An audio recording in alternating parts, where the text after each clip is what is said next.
The front door clicked shut with a sound so quiet it should have been nothing. But standing in the middle of his kitchen at 5:30 in the morning, coffee cup frozen halfway to his lips, Ethan Cole felt that soft click like a gunshot through his chest. Lena's truck was already pulling down the long gravel drive, taillights disappearing into the pre-dawn dark. On the counter sat her keys, her employee badge from the ranch office, and a single handwritten note that began with two words he'd never expected to read. I'm done. 4 years.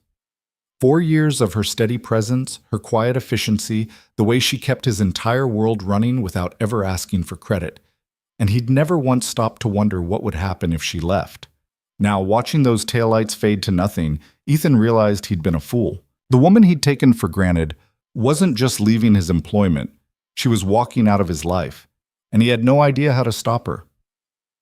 Before we dive into this story, do me a favor, drop a comment with the city you're watching from. I want to see how far this one travels. And if you're already hooked, hit that like button. Trust me, you'll want to stick around for this. The sky over Montana was still more black than blue when Ethan stepped out onto the porch, his breath fogging in the cold March air.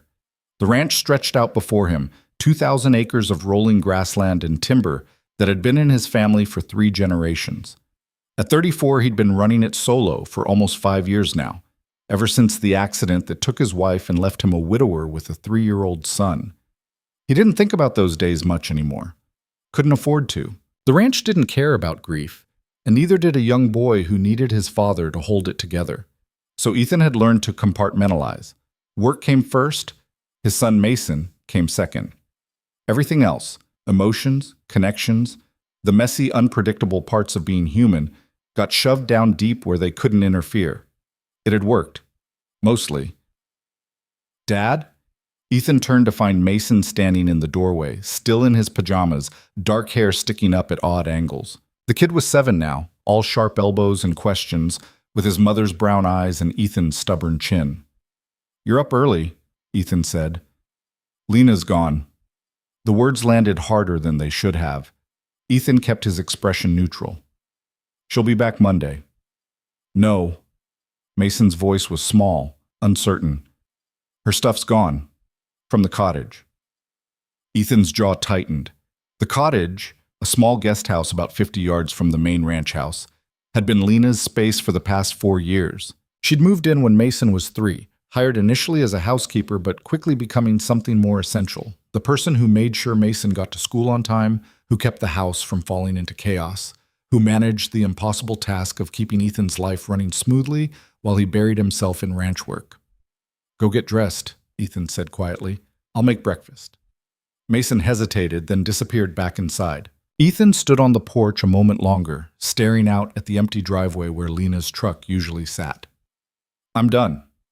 He'd read the note 3 times, searching for more, an explanation, a reason, anything beyond those 2 blunt words.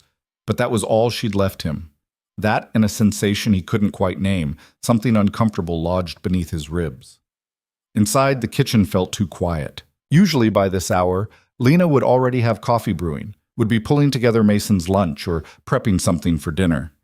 The absence of her presence was a silence that pressed against his ears. Ethan made eggs and toast, movements mechanical. Mason appeared, dressed but subdued, and ate without his usual chatter. Is she coming back? The boy asked finally. I don't know, Ethan admitted, because lying to Mason had never worked, and he wasn't about to start now. Did you make her mad? The question hit closer than Ethan liked. Why would you think that? Mason shrugged, pushing eggs around his plate. You make people mad sometimes, not on purpose.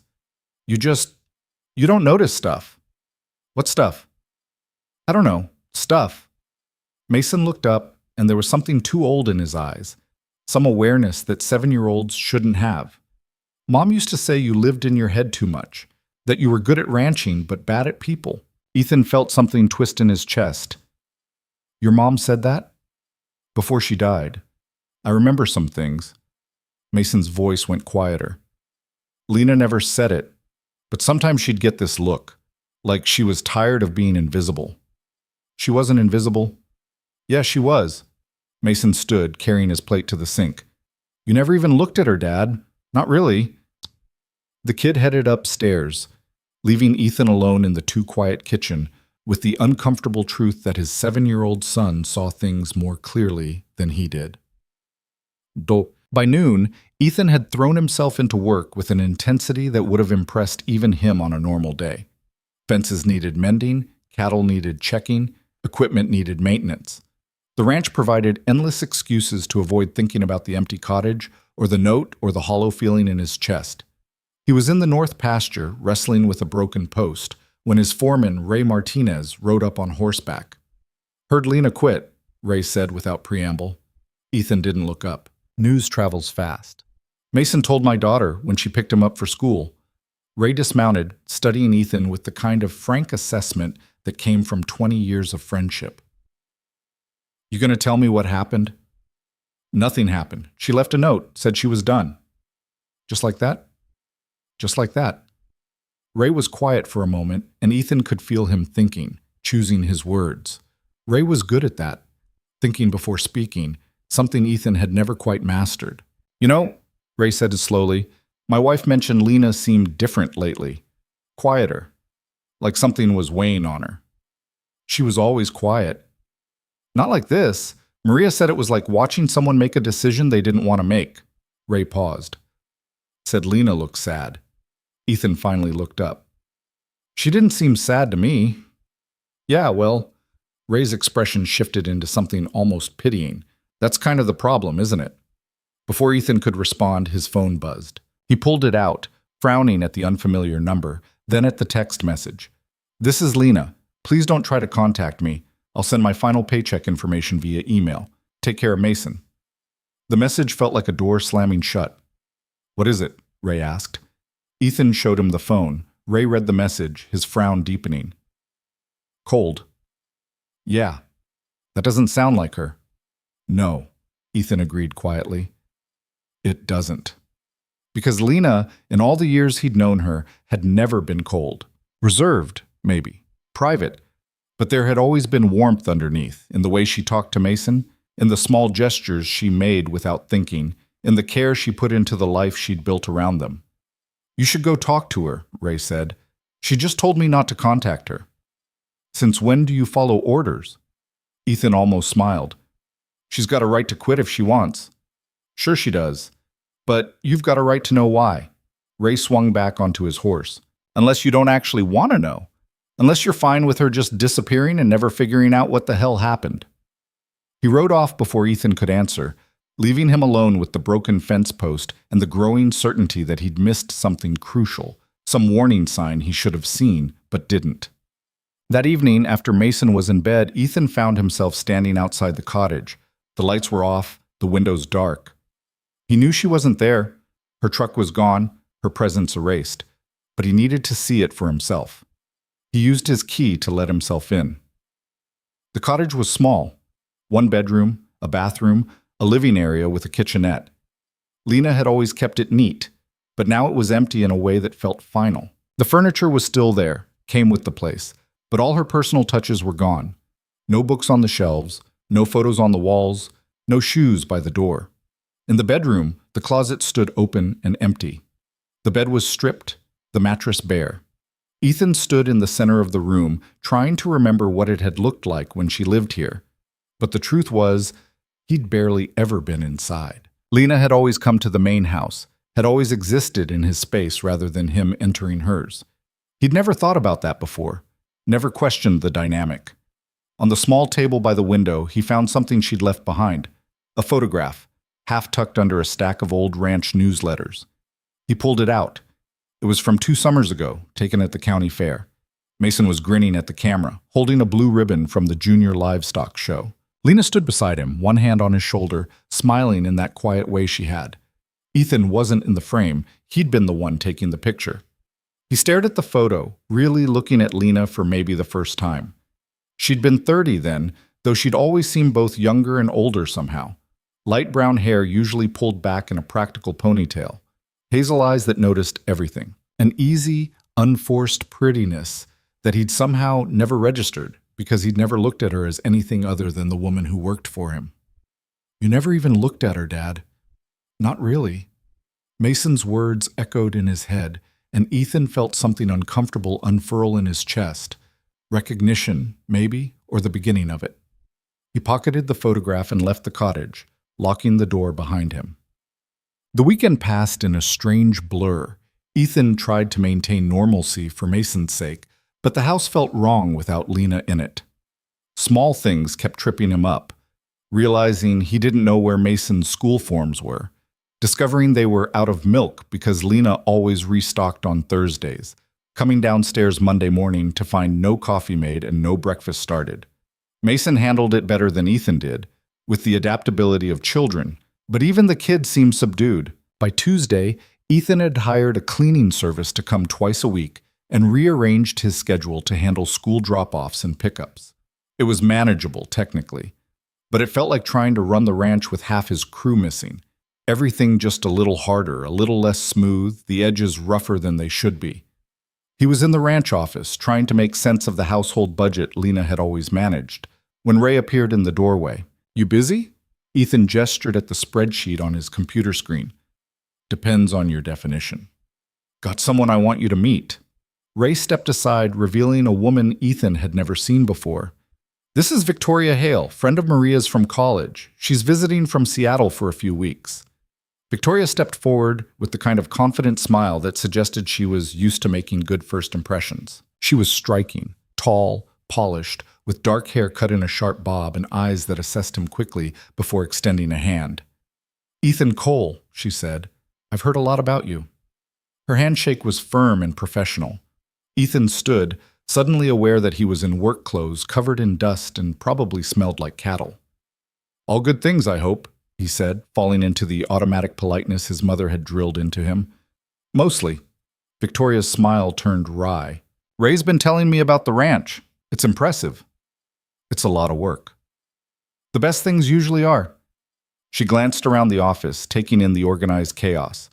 "I run a consulting firm in Seattle, corporate strategy mostly, so I appreciate what it takes to manage something this size." Ray, who'd been watching the exchange with poorly concealed interest, cleared his throat. "Victoria's a bit of a ranching enthusiast. Her grandfather had a place in Wyoming. I thought you might show her around, give her the tour." Ethan shot Ray a look that promised they'd be having words later. "Sure, I've got about an hour before I need to pick up Mason." "Perfect," Victoria said smoothly. "I promise not to slow you down." They left Ray in the office, stepping out into the afternoon sun. Ethan grabbed his hat from the porch and led Victoria toward the barn, trying to remember the last time he'd given someone a tour of the ranch. Years, probably, since before his wife died. "So," Victoria said as they walked, "Ray tells me you're doing this alone. The ranch and single fatherhood." "Ray talks too much." She laughed. "He cares about you, it's obvious. He's a meddler." "Maybe, but sometimes meddling is just another word for paying attention." She paused to look out over the pasture, where cattle grazed in the distance. "This really is beautiful. You can see why your family held on to it." 3 generations, Ethan said. "Sometimes I think it holds on to us more than the other way around." "Duty and legacy," Victoria nodded. "I get that. My family had expectations too. Law school, corporate track, marriage to the right kind of person." She smiled slightly. "I managed the career part, at least." There was something practiced about her openness, Ethan thought, like she'd learned to share just enough to seem genuine without actually revealing anything important. He recognized the technique because he used it himself. They spent the next hour touring the facilities. Victoria asked intelligent questions and seemed genuinely interested, and Ethan found himself relaxing slightly. She was easy to talk to in the way that strangers sometimes were. No history, no expectations, no complicated emotions lurking underneath. When he dropped her back at the ranch office, she turned to him with that same confident smile. "Thank you for the tour, and for indulging Ray's matchmaking." Ethan blinked. "Is that what this was?" "Oh, absolutely. Maria and Ray have been plotting this since I mentioned I'd be in Montana." She didn't seem embarrassed, just amused. "I hope that doesn't bother you. I told them I wasn't looking for anything, but they were insistent." "They're persistent," Ethan agreed. "The thing is," Victoria said, her tone shifting slightly, "I actually enjoyed this. You're interesting, Ethan Cole, and this place is remarkable. So if you ever want to grab dinner or coffee, no pressure, no expectations, just two adults having a conversation. I'd like that. She pulled out her phone, offering it to him. Ethan hesitated for just a moment, then entered his number. I'll text you, Victoria said. Think about it. She left in a rental car, and Ethan stood in the driveway watching her go, trying to figure out what he was feeling. Not attraction, exactly, but maybe curiosity. Maybe the faint stirring of something that had been dormant for so long he'd almost forgotten what it felt like. Inside the office, Ray was grinning like he'd won something. Don't start, Ethan warned. I'm not starting anything. I'm just saying, she's smart, she's successful, she's single. When's the last time you even looked at a woman? I look at women as people, not inventory.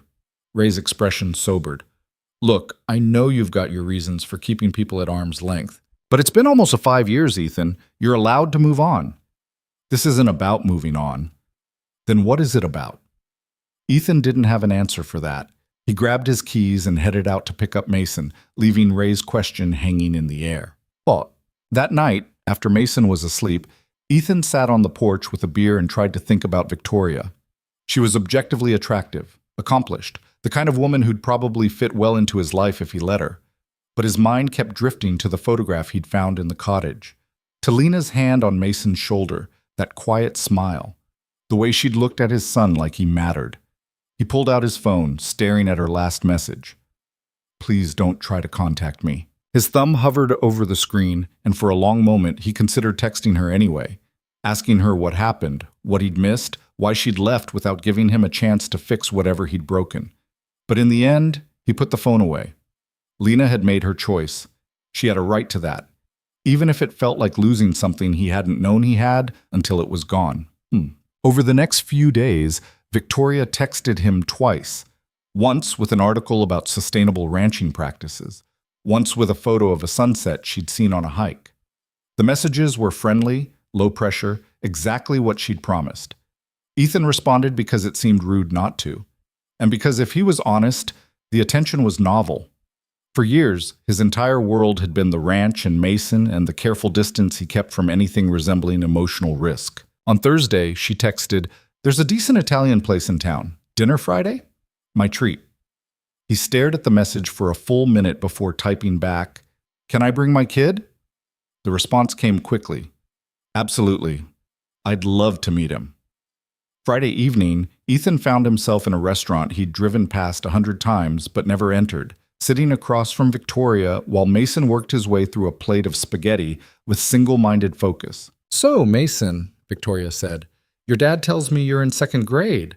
What's your favorite subject?" Mason looked up, tomato sauce on his chin. "Recess," and she laughed, and it sounded genuine. "Fair answer. What about when you're actually in the classroom?" "Science, I guess. We're learning about weather." "That's perfect for Montana. You get all the extremes here." Victoria leaned forward slightly, her attention fully on Mason in a way that seemed effortless. "Have you ever seen a tornado?" "No, but Lena said she saw one once when she was a kid, in Kansas." The name landed in the middle of the table like a stone. Ethan felt his shoulders tense. Victoria's expression didn't change. "Lena? She used to live with us," Mason said matter-of-factly, "in the cottage, but she left." "I'm sorry to hear that." Victoria's tone was gentle, careful. "Were you close?" Mason shrugged, but his eyes went distant. "She was nice. She never yelled even when I did dumb stuff. And she made really good grilled cheese." "The important things," Victoria said lightly, steering the conversation back to safer ground. "So besides weather, what else are you into?"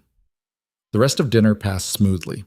Victoria was good with Mason, attentive but not overbearing, asking questions that actually seemed to interest her. And Mason, usually shy with strangers, warmed to her gradually. On the drive home, Mason was quiet, staring out the window at the dark landscape rolling past. "You like her?" Ethan asked. "She's okay." A pause. "She's not Lena, though." "I know. Is she going to be your girlfriend?" The question caught Ethan off guard. "I don't know. We just met." "But you like her." "I don't not like her." Ethan glanced at his son. "Would it bother you if I did? Have a girlfriend?" Mason considered this seriously. Mom's been gone a long time. I don't remember her much anymore, except in pictures. His voice got smaller. Sometimes I feel bad about that. Ethan's chest tightened.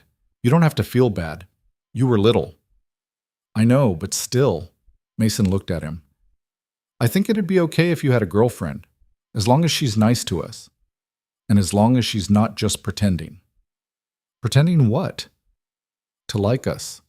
To want to be here. Mason turned back to the window. Lena never pretended. Even when she was sad, she was real. They drove the rest of the way in silence, and Ethan wondered when his 7-year-old had gotten so perceptive and why it felt like the kid understood things about human nature that Ethan was still figuring out. That weekend, Victoria came by the ranch again, this time bringing coffee and pastries from a bakery in town. She sat on the porch with Ethan while Mason played in the yard, and they talked about nothing in particular, her work in Seattle, his challenges with the ranch, the strange liminal space of being in Montana in early spring. You're easy to be around, Victoria said at one point, her tone thoughtful. You don't perform. A lot of people perform. I don't have the energy for it, Ethan admitted. I like that. It's refreshing. She watched Mason chase the dog across the lawn. He's a great kid. You're doing something right. I'm doing my best, which some days doesn't feel like enough. That's parenting, I think, at least from what I've observed. Victoria hesitated, then added, Can I ask you something personal? You can ask. The woman Mason mentioned, Lena. Ray said she worked for you. Ethan felt his defenses rise automatically. She did, for 4 years.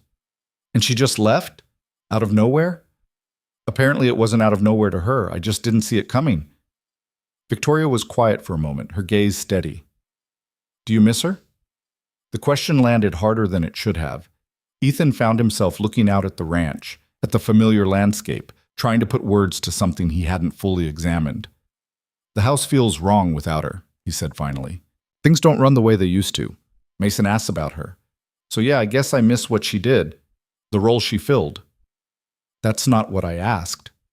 He looked at Victoria, found her watching him with something that might have been sympathy or understanding or both. I don't know, he admitted. I'm not good at this. Feelings, I guess. I know the ranch, I know cattle, I know how to fix a fence or balance a budget, but people? I've never been good with people. You're good with me. You're easy. You don't ask for anything complicated. Not yet, Victoria said, and there was something almost sad in her smile. But Ethan, if you want my unsolicited advice, and I'm going to give it anyway, whatever you're feeling about Lena, you should probably figure that out before you try to figure out what you feel about anyone else. Why? Because unfinished business has a way of sabotaging new beginnings. And because it's not fair to either of us if half your heart is somewhere else. Before Ethan could respond, Mason called out from the yard, and the moment passed. But Victoria's words stayed with him, needling at something uncomfortable in his chest. That night, alone in the house after Mason had gone to bed, Ethan pulled out the photograph again. He studied Lena's face, trying to remember specific moments, specific conversations. But what came back were impressions more than memories. The smell of coffee in the morning, the sound of her humming while she worked, the way she'd looked at him sometimes when she thought he wasn't paying attention, like she was seeing something he couldn't. His phone buzzed.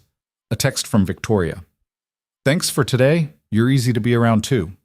He typed back, anytime. Then he set the phone down and sat in the quiet house, surrounded by the ghost of Lena's presence, and tried to figure out what the hell he was doing, and why, when he closed his eyes, it wasn't Victoria's face he saw, but hazel eyes, and a quiet smile, and a woman who'd been right there beside him for 4 years while he looked everywhere else. The following Tuesday brought rain, not the gentle spring kind, but the cold, slanting variety that turned the ranch roads to mud and made everything twice as hard.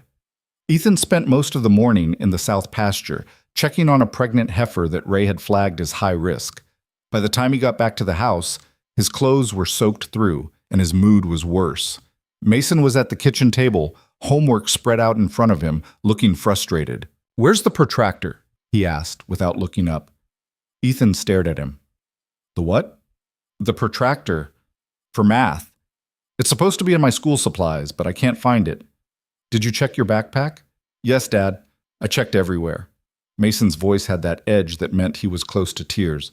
Lena always knew where stuff was. The words hit harder than they should have. Ethan pulled off his wet jacket, trying to think. We'll get you a new one. I'll run to the store. I need it for homework that's due tomorrow. Then we'll go now. They drove to town in tense silence, the rain drumming on the truck's roof.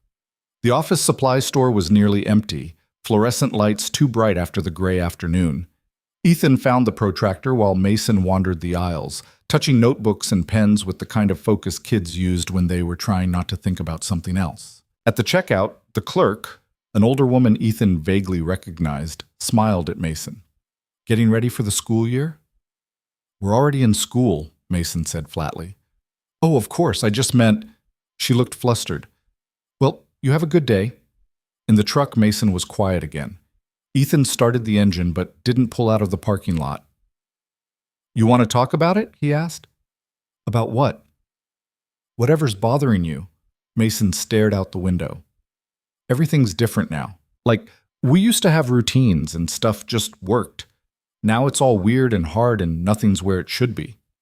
I know, I'm trying. I know you're trying. Mason's voice cracked slightly. But trying isn't the same as it actually working. And I know I'm not supposed to miss Lena because she was just the housekeeper, but I do miss her. She felt like... He stopped, struggling for words. Like what? Like part of us.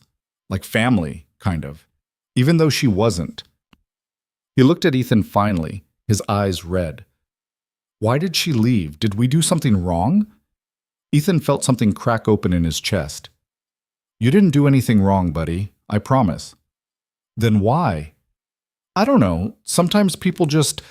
They need to make changes. It's not always about what we did or didn't do. That's a grown-up answer. It doesn't actually explain anything. The kid was right. Ethan ran a hand through his wet hair, searching for better words. Lena was here for a long time, 4 years. And maybe she needed something different, something we couldn't give her. That's not your fault. It's just how things work out sometimes. It sucks. Yeah, Ethan agreed quietly. It really does. They drove home through the rain, and Ethan thought about all the ways he'd failed to see what was right in front of him. Not just with Lena, but with his own kid, who'd been holding everything together while Ethan buried himself in work and routine and the comfortable numbness of not feeling too much. That evening, after Mason finished his homework and went to bed, Ethan found himself standing in the kitchen with his phone in his hand. He'd pulled up Lena's contact information, the cursor blinking in the message field. He typed, Mason misses you. Then he deleted it. Too manipulative, using his kid as leverage. He tried again. Can we talk? Deleted that too. She'd explicitly asked him not to contact her. Finally, he typed, I need to understand what happened. His thumb hovered over the send button for a long moment. Then he locked the phone and put it away. Lena had drawn a boundary. He had to respect that, even if it killed him not knowing. The rain continued through the night, steady and relentless, and Ethan lay awake listening to it, thinking about everything he'd taken for granted and all the ways silence could be its own kind of answer. Victoria texted him Wednesday morning. How's the week treating you? He responded honestly. Rough. You? Same. Work drama. Want to grab lunch and commiserate? They met at a diner on the edge of town, the kind of place with vinyl booths and coffee that tasted like it had been sitting since dawn. Victoria was already there when Ethan arrived, looking polished despite claiming to have had a rough week. You look tired, she said as he slid into the booth across from her. Mason's having a hard time, adjusting. To Lena being gone? Ethan nodded. The waitress came by and they ordered without looking at the menus. When she left, Victoria leaned back, studying him. You know what I think? She said. I'm sure you're going to tell me. I think you're stuck. You're not moving forward because you haven't dealt with what's behind you. She held up a hand before he could protest. And I'm not just talking about Lena. I'm talking about all of it. Your wife, your grief, the walls you've built to keep yourself functioning. You're so good at managing, Ethan. Managing the ranch, managing Mason, managing your emotions. But management isn't the same as living. That's pretty heavy for lunch conversation. You asked me to grab lunch and commiserate. I'm commiserating. Her expression softened. Look, I like you. You're smart. You're decent. You clearly love your kid. But I'm not interested in being someone's distraction. And I think that's what I'd be right now, a convenient reason not to deal with the harder stuff. That's not fair, isn't it? Victoria's gaze didn't waver. Be honest. When you think about moving forward, dating, whatever you want to call it, are you thinking about me? Or are you thinking about proving something to yourself? About checking a box that says you're fine, you've moved on, you're capable of normal human connection? Ethan opened his mouth to argue, then closed it, because she was right, and they both knew it. I don't know how to do this, he admitted finally. The emotional stuff, I'm not built for it. Everyone's built for it. You've just spent years convincing yourself you're not. Victoria reached across the table, touching his hand briefly. Here's my advice, for what it's worth. Find Lena, talk to her.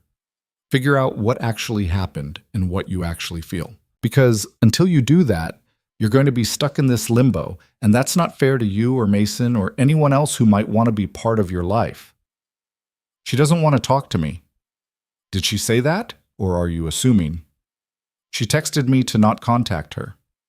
So, contact her anyway.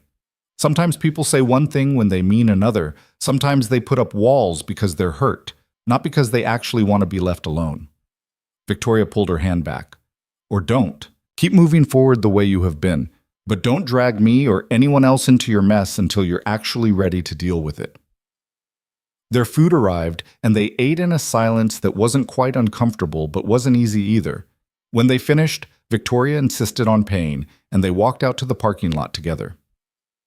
For what it's worth, she said, I think she probably had feelings for you. Women don't usually walk away from stable jobs and kids they care about unless something bigger is at stake. And I think you probably had feelings for her too, whether you knew it or not. Based on what? Based on the way you talk about her. Like, she was the sun, and you never thought to look directly at it until it was gone. Victoria smiled sadly. I've been the woman men settle for after they lose the one they actually wanted. I'm not doing that again. So figure your stuff out, Ethan. Then maybe we can try this for real. She drove away, leaving Ethan standing in the parking lot under a gray sky, feeling like he'd just been simultaneously rejected and given the best advice he'd heard in years. That weekend, Ray and Maria invited Ethan and Mason over for dinner. It was clearly a setup. Maria had made Ethan's favorite pot roast, and their daughter, Sophia, kept Mason occupied with video games in the other room while the adults sat around the kitchen table. Victoria called me, Maria said without preamble. Ethan sighed. Of course she did. She said you were a good man with too much baggage, and that she hoped you'd figure it out. Maria exchanged a glance with Ray. She also said she thought you were in love with Lena and just too stubborn to admit it. She said that? Not in those exact words, but that was the gist. Maria leaned forward, her expression serious. Ethan, we've known you for a long time, since before Sarah died, and we've watched you shut down piece by piece, turning yourself into this machine that runs on duty and routine. It's not healthy, and it's not what Sarah would have wanted. Don't bring Sarah into this. Someone needs to, Ray's voice was firm, because you've been using her death as an excuse to not feel anything for almost 5 years. And yeah, losing her was terrible. We know. We were there. But you're still alive, and Mason's still growing up. And at some point, you have to decide if you're going to actually live or just go through the motions. Ethan felt anger flare, hot and defensive. You think I don't know that? You think I'm not trying? I think you're trying in all the wrong ways, Maria said gently. You hired someone to replace Lena's duties. You went on dates with Victoria because we pushed you. You're doing all the things that look like moving forward, but your heart isn't in any of it. And the one person who actually mattered, who actually fit into your life in a real way, you let her walk away without a fight. She left. That was her choice. And you respected it, which is noble or cowardly depending on how you look at it. Ray stood, pacing to the window. Did you ever ask yourself why she left? Really ask, not just accept the surface answer. She said she was done. Done with what? The job? The house? Or done waiting for you to see her as something other than hired help? Ray turned back to face him. Lena worked for you for 4 years, Ethan. 4 years of living 50 yards away, seeing you every day, taking care of your kid like he was her own. And in all that time, did you ever once ask her about herself? Her life? Her dreams? What she wanted? The question landed like a punch. Ethan tried to remember specific conversations with Lena, personal ones that went beyond logistics and schedules. He came up empty. That's what I thought, Ray said quietly. You treated her like a very efficient appliance, and maybe she was okay with that for a while. But people can't stay invisible forever, especially when they're in love with someone who doesn't even see them. You don't know that she was in love with me. Everyone knew, Maria said. Everyone except you. The way she looked at you, the way she organized her whole life around yours and Mason's, the way she'd light up when you actually noticed something she'd done. It was obvious, painful, honestly. Watching her hope and watching you just not see it. Ethan felt like the ground had shifted under him. If it was so obvious, why didn't anyone say anything? Would you have listened? Ray asked. Be honest. If I'd come to you a year ago and said, hey, I think Lena has feelings for you, what would you have done? Ethan didn't have to think hard. I would have told you that you were wrong, that she was an employee and nothing more. Exactly, so we stayed out of it. Figured maybe eventually you'd pull your head out of your ass and see what was right in front of you. Ray's expression softened. But then she left, and you still didn't get it. You went on a date with Victoria instead of going after the woman who actually knew you, who knew Mason, who'd been part of your life in a real, daily, intimate way. Intimate is a strong word. Is it? She lived on your property. She knew how you took your coffee, what nightmares Mason had, when you were stressed even if you didn't say so. She knew the ranch, the rhythms of your life, the 1,000 small details that make a person real. Maria's voice was kind but firm. That's intimacy, Ethan. Maybe not romantic, but definitely real. And somewhere along the way, I think it became romantic for her, and I think, if you're honest with yourself, maybe for you too. Ethan stood abruptly, needing to move. I didn't ask for this. The analysis, the judgment, we're not judging you, Maria interrupted. We're trying to help you, because we love you and we want you to be happy, and we think you're sabotaging yourself. By what? Respecting Lena's wishes? Trying to move on? By not fighting for something that mattered. Ray's voice was steady. Look, if Lena was just the housekeeper, just an employee who decided to quit, fine, move on. But if she was more than that, if she meant something to you that you're only now starting to realize, then you owe it to yourself and to her to figure that out. From the other room came the sound of Mason and Sophia laughing at something on the TV. The normalcy of it felt jarring against the weight of the conversation. I don't know what she was, Ethan admitted quietly. I don't know what I feel. All I know is the house feels wrong without her, and Mason asks about her, and I keep finding myself thinking about moments that didn't seem important at the time, but maybe were. Then find her, Maria said simply. Talk to her. Worst case, you get closure. Best case, you get something real. And if she doesn't want to talk to me, then at least you tried. At least you didn't just let her disappear because it was easier than dealing with complicated feelings. Ray sat back down. You're a good man, Ethan, but being good isn't enough if you're not also brave. And sometimes bravery means risking rejection or discomfort or all the messy stuff you've been avoiding. Ethan looked at his friends, people who'd known him through the best and worst of his life, who'd stood by him when Sarah died, who'd watched him slowly turn into someone he barely recognized. I don't know if I can do this, he said. You can, Maria assured him. You're just scared, which is normal. But you've done harder things. You've buried a wife and raised a kid and kept a ranch running. You can have one difficult conversation. Where is she? Do you know? Maria and Ray exchanged a glance. She's staying with her sister in Billings, Maria said. About 2 hours from here. Sophia got the address from her when they texted last week. Mason's been texting her? Sophia has. Lena asked her to check in on Mason, make sure he was doing okay. Sophia showed me the messages. Lena sounds sad and worried about you both, but also resolute, like she made a decision she's sticking to no matter how much it hurts. Ethan absorbed this information, feeling pieces click into place. She cares about him. About us. Of course she does. That was never the question. Ray leaned forward. The question is whether you care about her the same way. Not as an employee. Not as a convenient presence, but as a person who matters. Who you'd miss even if every practical thing she did could be replaced. And there it was. The truth Ethan had been circling around for weeks. Yes, the house was harder to run without Lena's organizational skills. Yes, Mason struggled with the new routine, but underneath all that practical loss was something deeper, something that had nothing to do with efficiency or convenience. He missed her laugh, rare but genuine. He missed the way she'd argued with him about whether to plant tomatoes or peppers in the garden. He missed seeing her on the porch in the evenings, reading while the sun set. He missed the feeling of coming home to a place that felt lived in, warm, like more than just a house he maintained. "I think I've been an idiot," he said finally. Maria smiled. "Welcome to the realization. Now, what are you going to do about it?" Wait. Ethan drove to Billings the following Saturday.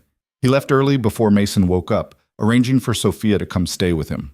He didn't tell anyone where he was going, partly because he wasn't entirely sure himself. He just knew he needed to see Lena, needed to have the conversation he should have had weeks ago. The address Maria had given him led to a modest apartment complex on the south side of the city. Ethan sat in his truck for 10 minutes, gathering courage, before finally climbing out and finding the right unit. He knocked, waited, knocked again.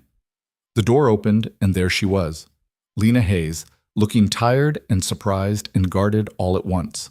She wore jeans and an oversized sweater, her hair loose around her shoulders instead of pulled back the way she usually wore it.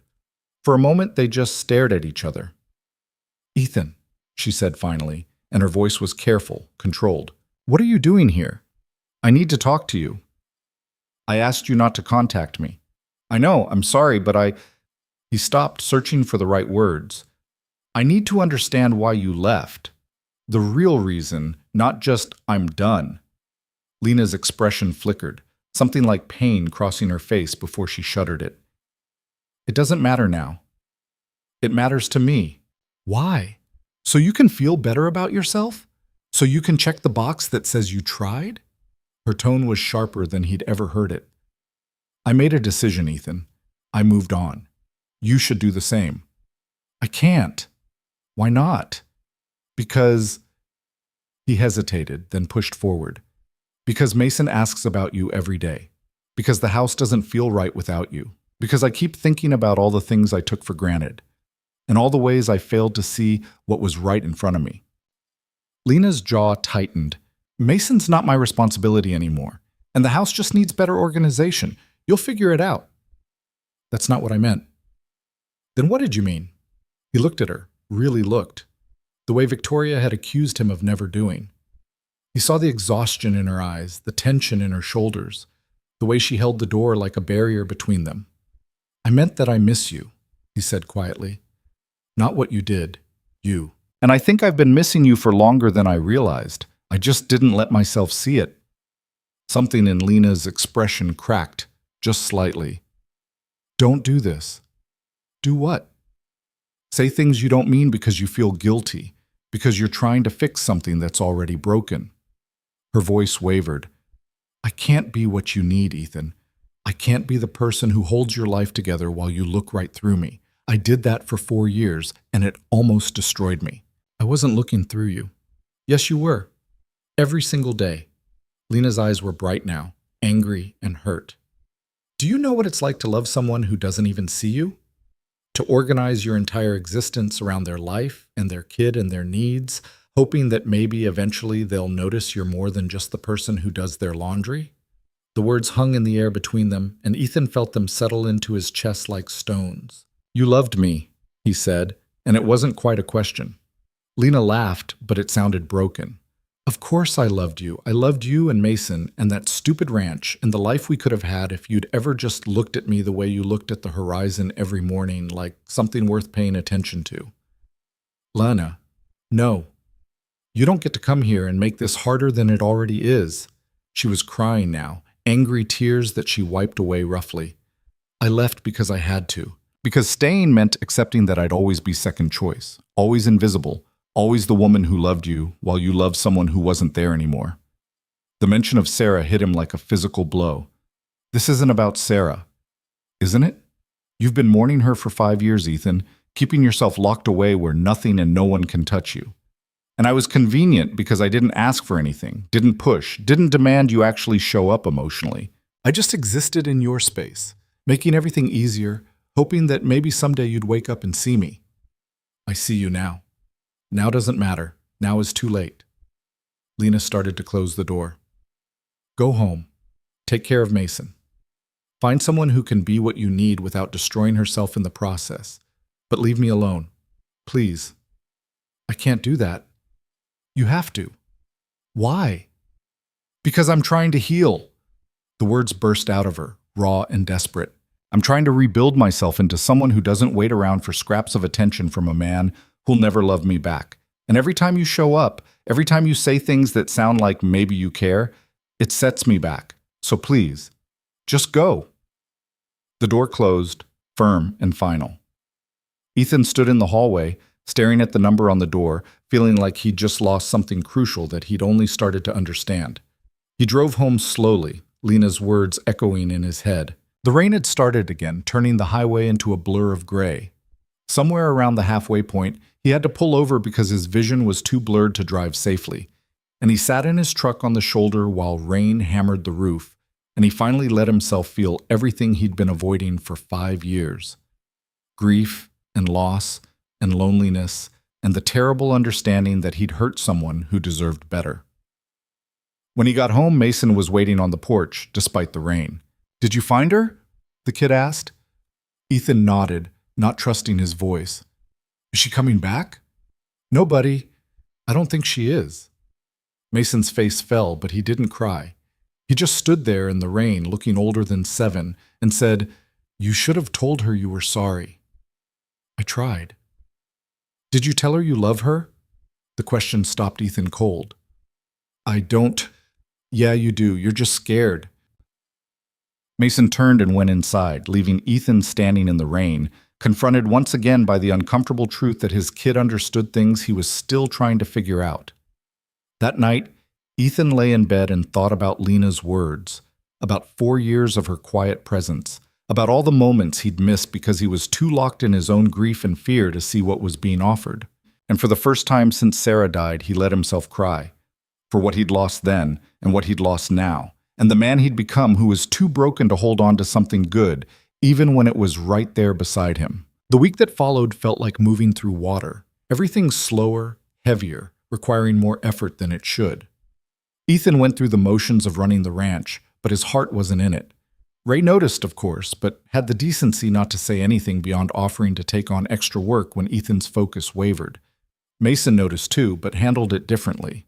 You look sad, the kid said one morning over breakfast, watching Ethan push scrambled eggs around his plate without eating. I'm fine. You're lying. Mason took a bite of toast, chewing thoughtfully. Did Lena yell at you? No, she didn't yell. Then what happened? Ethan set down his fork, meeting his son's eyes. She told me the truth about why she left, and it wasn't pretty. What truth?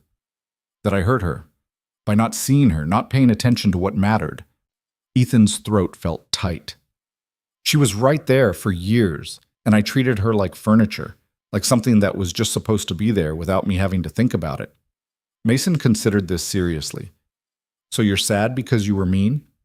I wasn't trying to be mean, but yeah, I guess that's what it comes down to. Are you going to fix it? I don't know if I can. She told me to leave her alone. But do you want to fix it? The question was so simple, so direct, and Ethan found himself without an easy answer. Want implied choice, intention, the kind of active decision-making he'd been avoiding. But sitting there across from his 7-year-old son, he couldn't hide behind vagueness. Yes, he said quietly. I want to fix it. I just don't know how. Mason nodded, satisfied with the honesty, if not the outcome. Maybe you have to figure out what you actually want first, before you try to fix anything. When did you get so smart? I've always been smart. You just don't usually ask me stuff. The kid grinned, breaking the tension. Can I have more orange juice? Ethan poured him more juice and tried to remember when his son had stopped being a little kid and started being a person with actual insights. Probably sometime when he hadn't been paying attention, just like everything else. The morning wore on. Ethan took Mason to school, then headed out to check the irrigation system in the east fields. The work was mindless, repetitive, and normally he'd find comfort in that. But today his thoughts kept circling back to Billings, to Lena's tear-streaked face, to the raw pain in her voice when she'd said she was trying to heal. He'd done that to her, taken someone good and kind and willing, and ground her down through sheer obliviousness until she had to leave to survive. His phone rang around noon. He almost didn't answer, but the caller ID showed Victoria's name. "Hey," he said, tucking the phone between his ear and shoulder while he worked. "Hey yourself, how are you holding up?" "I went to see Lena." There was a pause. "How'd that go?" "About as badly as possible. She told me she loved me, that I'd been looking through her for 4 years, and that she needed me to leave her alone so she could heal." The words tasted bitter. "So yeah, not great. I'm sorry." "Are you? You're the one who told me to go talk to her." "I told you to figure your stuff out. I didn't promise it would be easy or that she'd fall into your arms the second you showed up." Victoria's voice was gentle but firm. "What did you expect, Ethan? That you could just apologize and everything would be fine?" "I don't know what I expected." "Did you tell her how you feel?" "I told her I missed her." "That's not the same thing." Ethan stopped working, straightening up. "What do you want me to say? That I love her? I don't even know if that's true. I know I miss her. I know I was an idiot. I know I want her back in my life somehow, but love, that's scary. I know. But if you're not willing to be honest about what you're feeling, then Lena's right to keep you at a distance." Victoria sighed. "Look, I don't have a stake in this anymore. We both know that whatever was starting between us wasn't real. But I like you, and I think you deserve to be happy. And I think Lena probably deserves better than what you've given her so far. So figure out what you actually feel. Not what's convenient or practical or easy to manage. What you actually feel. And if I can't, then let her go. Really let her go. Not this halfway thing where you're too paralyzed to move in any direction. She deserves that much." They talked for a few more minutes before Victoria had to go. When Ethan hung up, he stood in the empty field with the sun beating down and forced himself to actually think about the question everyone kept asking. Did he love Lena? The practical answer was that love was complicated, that 4 years of proximity didn't automatically equal romantic feelings, that he'd been grieving and shut down and not equipped for that kind of connection. But underneath the practical answer was something messier. The way his chest had tightened when he'd walked into that empty cottage. The way Mason's mention of her name could derail his entire day. The photograph he still carried in his wallet. The hundreds of small moments he'd never categorized as important, but that had apparently been building towards something he'd refused to see. The way she'd looked at him in that Billings hallway. Hurt and angry. And still, somehow, like she cared despite everything. Like even after 4 years of being invisible, part of her was still hoping he'd finally show up. And the fact that he'd driven 2 hours to see her without really questioning why. That he'd stood outside her door feeling more terrified than he had in years. That hearing her say she'd loved him had felt like both a gift and a wound. Maybe that was love. Or maybe it was just the beginning of it, the messy, uncertain start before you had words for what you were feeling. Either way, Victoria was right. He owed Lena honesty. And he owed it to himself to stop hiding behind grief and routine and all the comfortable lies he'd been telling himself about what he wanted. That evening, he called Ray. "I need advice," Ethan said without preamble. "About Lena?"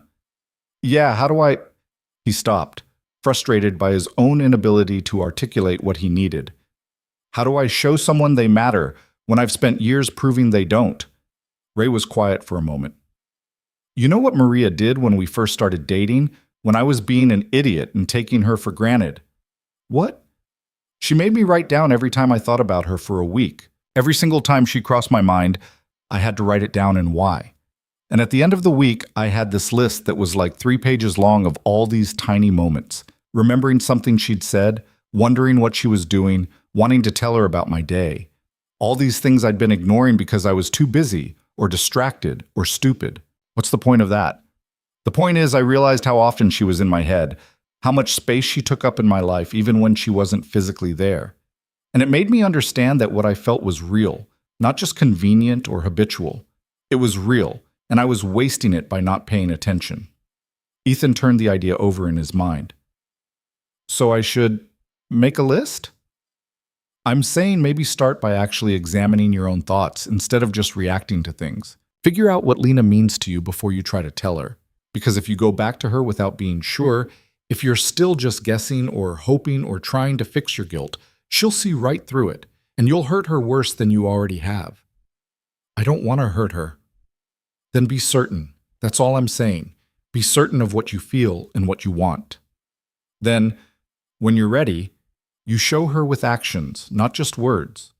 Because words are easy. Actions take commitment. After they hung up, Ethan sat on the porch and thought about Ray's advice. Then he went inside, grabbed a notebook from Mason's school supplies, and started writing. At first it felt ridiculous, documenting his own thoughts like some kind of emotional inventory. But once he started, it came easier than expected. Thought about Lena when I made coffee this morning. She always used to make it stronger than I do, said my version tasted like dishwater. I argued with her about it once, told her coffee wasn't supposed to be that strong. She just smiled and made it her way anyway. I realized today I actually liked it better her way. Mason asked if Lena would come to his school play next month. He didn't ask if she could come. He asked if she would. Like the difference mattered, like he knew she'd want to but might not be allowed to anymore. I didn't know what to tell him. Saw a woman at the feed store with hair the same color as Lena's. My heart did this stupid skip thing before I realized it wasn't her. Felt like an idiot for being disappointed. The list grew over the next few days. Small observations, random memories, moments when Lena's absence felt like a missing piece. By Thursday, Ethan had filled 5 pages, and the pattern was impossible to ignore. She was everywhere. In the routine she'd established, in the spaces she'd occupied, in the thoughts that drifted through his mind without permission. She'd been woven into the fabric of his daily life so thoroughly that removing her had left visible gaps. But more than that, the memories he kept returning to weren't about what she'd done for him. They were about who she'd been, the way she'd laugh at Mason's terrible jokes, the fierce concentration on her face when she was reading, the time she'd argued with him for 20 minutes about whether to rescue a stray cat and then gone and done it anyway when he'd said no, the quiet competence with which she'd moved through the world, asking for nothing but somehow making everything better just by being there. That was the thing Ray had been trying to make him see. Lena hadn't just been useful, she'd been real and specific and irreplaceable. And somewhere along the way, without him noticing, she'd become essential. On Friday, Mason came home from school with a drawing, a crayon sketch of 3 people standing in front of a house, him, Ethan, and a brown-haired woman labeled Lena in his careful second-grade handwriting. We were supposed to draw our family, Mason explained, seeing Ethan's expression. I know she's not technically family, but she felt like it, so I drew her anyway. Ethan stared at the drawing, something cracking open in his chest. Does your teacher know who she is? I told her Lena used to live with us. She asked if Lena was my mom, and I said no, my mom died. But Lena was like, I don't know, like someone who could have been family if things were different. If things were different, Ethan repeated quietly, what would make them different? Mason looked at him seriously. If you wanted her to stay. If you'd asked her to be more than just the housekeeper. If you'd paid attention. The simplicity of it was devastating. Ethan pulled his son into a hug, holding him close, while Mason tolerated it with the patience of a kid who knew his dad needed the comfort more than he did. I'm going to try to fix this, Ethan said into Mason's hair. I don't know if it'll work, but I'm going to try. Good. Because I really miss her, and I think you do too, even if you're bad at saying it. That weekend, Ethan didn't go to Billings. Instead, he stayed home and thought about what Ray had said, that actions mattered more than words, that certainty required commitment. He thought about Lena's life before she'd come to work for him. She'd mentioned once, in passing, that she'd wanted to be a teacher but couldn't afford to finish her degree. Another time, she'd talked about growing up in Kansas, about tornado shelters and summer storms, and a childhood that sounded lonely. He realized he knew almost nothing about her. 4 years, and he'd never asked the questions that would have revealed the person underneath the role she played. That was going to change. On Monday, he drove into town and stopped at the county library. The librarian, an older woman named Patricia, who'd known his family for decades, looked surprised to see him. Ethan Cole. Don't think I've seen you in here since high school. I need to find someone, he said. Or rather, I need to learn about someone. Can you help me with that? Patricia's eyes sharpened with interest. This someone have a name? Lena Hayes. She worked for me until a few weeks ago. I need to know more about her, where she came from, what she cares about, who she is when she's not taking care of my life. That's an unusual request. I've been an unusually bad friend. Patricia studied him for a long moment, then nodded. I can work with that. Give me a few days. I've got resources. 3 days later, Patricia called him back to the library. She'd assembled a small stack of papers, old newspaper clippings, college records, even a few social media profiles Lena had apparently abandoned years ago. She grew up in liberal Kansas, Patricia said, walking him through the material. Only child, father left when she was young, mother died when she was 19. She started a degree in elementary education at Kansas State, but dropped out after 2 years. Looks like financial reasons. Moved around for a while, worked various jobs, ended up in Montana about 6 years ago. Ethan read through the clippings. There was a photo from a high school newspaper, Lena at 16, grinning at the camera while holding a trophy for academic achievement. Another from a community college newsletter, listing her on the dean's list. She was smart, he said, looking at the records. Very. Could have done anything she wanted if she'd had the resources. Patricia's expression was knowing. She came into the library sometimes while she was working for you, always checking out books on child development, elementary education, teaching methods. I asked her once if she was thinking about going back to school. She said maybe someday, when she had time and money saved up. The information settled into Ethan's understanding of Lena, filling in gaps he hadn't known existed.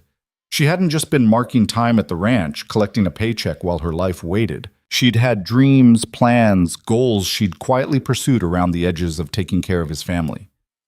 What are you planning to do with this? Patricia asked. I don't know yet, but I needed to understand who she actually is, not just who I assumed she was. That's a start. Patricia's smile was sad, though understanding comes a lot easier when you ask the person directly instead of doing research behind their back. She won't talk to me. Did you give her a reason to? Or did you just show up asking for forgiveness without offering anything real in return? Ethan didn't have an answer for that. He thanked Patricia, gathered the papers, and drove home feeling like he was finally starting to see the shape of what he'd lost and what he needed to do to earn it back. The storm rolled in on a Tuesday night, sudden and vicious the way Montana weather could be. The forecast had called for rain, but what arrived was something more. Wind that rattled the windows, lightning that turned the sky white, rain that came down in sheets so thick you couldn't see 10 feet ahead. Ethan was in the barn when it hit, checking on equipment with Ray. The lights flickered and both men looked up at the ceiling. That's not good, Ray said. No. How many head do we have in the north pasture? About 40? They should be fine as long as the creek doesn't flood. Lightning struck close enough that they both felt it, a crack of thunder that shook the building. Ethan pulled out his phone, checking the weather radar. The storm system was massive, rotating, the kind that could spawn tornadoes. We need to move those cattle, Ethan said. If that creek floods, they'll be trapped. And this? It's too dangerous. It's more dangerous to leave them. Ethan was already moving, grabbing his rain gear. I'll take the ATV. You stay here. Monitor the radar. If it gets worse, call me back. Ethan, I'm not losing 40 head because I was too cautious. We've had this conversation before. Ray swore but didn't argue further. He knew better. When Ethan made a decision about the ranch, especially one involving the cattle, there was no point fighting him. Ethan suited up and headed out into the storm. The rain hit like needles, cold and sharp, and the wind threatened to knock him off balance. He climbed onto the ATV, fired it up, and headed toward the north pasture. The ride was nightmarish. Mud sucked at the tires, lightning illuminated the landscape in stark flashes, and the rain made it nearly impossible to see. But Ethan had been working this land for most of his life. He knew it in the dark, in the rain, in every season and condition. He found the cattle huddled near the tree line, nervous but not panicked yet. The creek was already rising, brown water churning with debris. Another hour and it would overflow its banks, cutting off the only exit route. Ethan spent the next 2 hours moving the herd, one small group at a time, guiding them through the storm to higher ground. It was exhausting, dangerous work. Twice the ATV nearly got stuck in mud. Once lightning struck close enough that his hair stood on end and the cattle spooked, scattering in directions he had to chase down.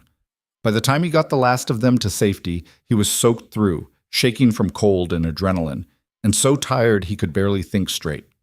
The creek had already overflowed, turning the pasture into a churning mess that would have drowned or scattered the herd. He made it back to the barn after midnight. Ray was waiting, looking furious and relieved in equal measure. "You're an idiot," Ray said, helping Ethan off the ATV. "Cattle are safe." "So are you, barely. Don't ever do that again." Ethan didn't bother arguing. He was too tired. Ray drove him back to the house, but when they pulled up, there was another truck in the driveway. One Ethan recognized. Lena's truck. He stared at it, wondering if exhaustion was making him hallucinate. But no, the truck was real, and as he climbed out of Ray's vehicle, the front door of the house opened. Lena stood in the doorway, backlit by the warm interior light, her expression a mixture of worry and something else Ethan couldn't quite name. "What are you doing here?" he asked, his voice rough from shouting over the storm.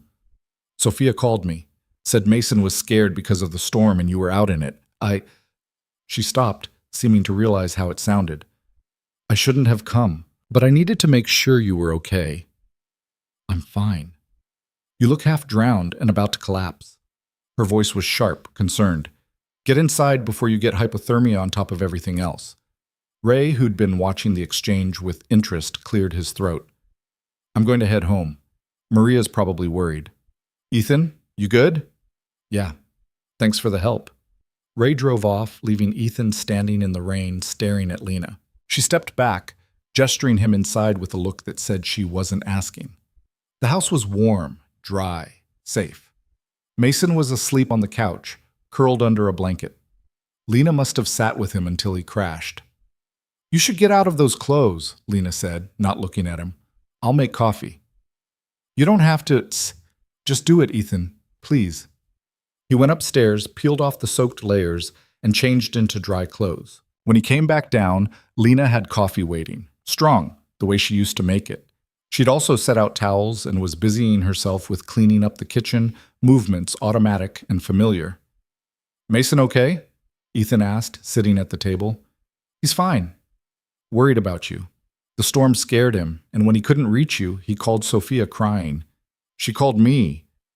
Lena finally looked at him. "I know I said to leave me alone, but I couldn't not come. Not when he needed someone." "Thank you." "Don't thank me. I didn't do it for you." The words should have stung, but Ethan understood them for what they were. Self-protection, distance, the walls she'd built to survive leaving. They sat in silence for a while, drinking coffee, the storm still raging outside. Eventually, Lena spoke. "Why were you out there? In weather like this?" "Cattle needed moving. Creek was flooding. You could have died. But I didn't. That's not the point." Her hands were shaking slightly around the coffee mug. "You take these stupid risks because you think the ranch is more important than you are. But it's not. And Mason needs you alive more than he needs 40 head of cattle." "I know that." "Do you? Because from where I'm sitting, it looks like you throw yourself into danger because it's easier than dealing with anything that actually matters." The accusation hung between them, and Ethan couldn't deny it, because she was right. Going out into the storm, risking himself for the cattle, it was about duty, yes, but it was also about control. About doing something concrete and manageable instead of facing the messy, complicated feelings he'd been avoiding. "You're right," he said quietly. Lena blinked, surprised. "What?" "You're right. I do that. I have been doing that for years. Hiding behind work and duty and all the practical things I can control because the stuff I can't control terrifies me." "Ethan, let me finish." He set down his coffee, meeting her eyes. "I've been thinking about what you said in Billings, about how I looked through you, about how you loved me while I loved someone who wasn't there. And you were right about all of it. I was so locked up in grief and fear that I couldn't see what was right in front of me. But I see it now. I see you now. And I'm sorry it took losing you to make that happen." Lena's expression was guarded, careful. Apologies don't fix 4 years of being invisible. "I know. But I'm not just apologizing. I'm trying to tell you." He stopped, searching for the right words. "I spent the last 2 weeks really thinking about what you mean to me, Not what you did for me, not how you made my life easier, but you, Lena Hayes, the person you are. And what did you figure out? That I've been halfway in love with you for longer than I realized. That I miss you in ways that have nothing to do with convenience or routine. That when I think about my life, the version I actually want, you're in it. Not as the housekeeper or the help or someone who takes care of things. As someone who matters. As someone I can't imagine being without. The words hung in the air between them, raw and honest. Lena's eyes were bright, but her expression didn't soften. You can't just say that, she said, her voice shaking. You can't show up after weeks of silence and say you love me and expect it to fix everything. I don't expect it to fix anything. I just needed you to know. Why? Why now? Because I'm tired of hiding. Because you deserve to know the truth. Because if there's even a chance you might still care about me, about us, I need to fight for it instead of just letting you go. Lena stood abruptly, pacing to the window. Outside, the storm was starting to ease, the rain lightening to a steady patter. She stood there with her arms wrapped around herself, and Ethan stayed seated, giving her space. I can't do this again, she said finally. I can't be the person who waits around hoping you'll notice me, who builds her whole life around yours and settles for scraps. I'm not asking you to settle. I'm asking for a chance to do this right. And if it doesn't work, if you wake up in 6 months and realize you were just lonely or guilty or confused, then I'll have to live with that. But I don't think that's what this is. Ethan stood, moving closer, but not touching her. I know I don't have the right to ask you to trust me, but I'm asking anyway.